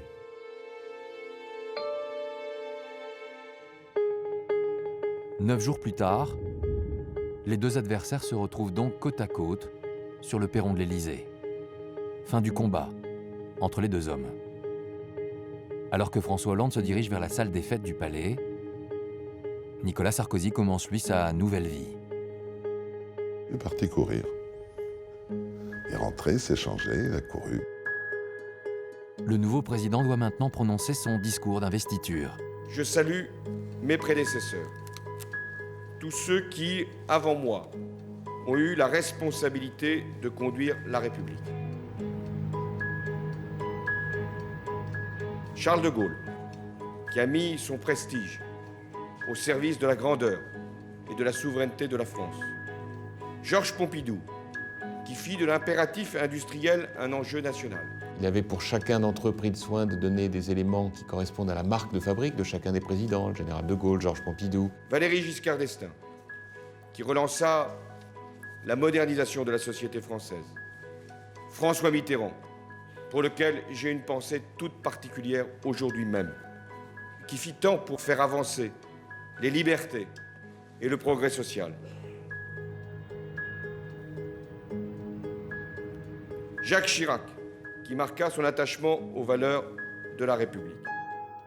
Le seul auquel il n'a pas rendu hommage par un mot qui soit un peu respectueux, c'est Nicolas Sarkozy. Nicolas Sarkozy, à qui j'adresse mes vœux pour la nouvelle vie qui s'ouvre devant lui. Il ne met pas Sarkozy au même rang que ses illustres prédécesseurs. Il y a eu des grands présidents de la République pour François Hollande, Nicolas Sarkozy n'en fait pas partie, une bonne fois pour toutes, quoi. Un an après, quel regard porte Nicolas Sarkozy sur son successeur? Nicolas Sarkozy continue de penser que François Hollande n'est pas à la hauteur, que d'une certaine façon, ce type sans brio, sans surface, sans vision, lui a volé sa victoire et a totalement usurpé sa place. Nicolas Sarkozy et François Hollande se retrouveront-ils de nouveau face à face en 2017? L'ancien président a-t-il, comme il l'a affirmé à plusieurs reprises, réellement renoncé à la politique? J'ai rarement vu un tigre devenir végétarien. Ainsi va le roman de la politique. Ces conquêtes du pouvoir sont toujours incertaines, imprévisibles. Le temps politique n'est plus ce qu'il était, tout est désormais urgence. La vérité d'aujourd'hui est déjà fragile. Quelle sera celle de demain et d'après-demain? Alors qui montera ses marches du palais de l'Élysée lors de la prochaine élection présidentielle? L'un de ces ambitieux ou quelqu'un d'autre? Qui osera aujourd'hui affirmer qu'il connaît déjà la réponse?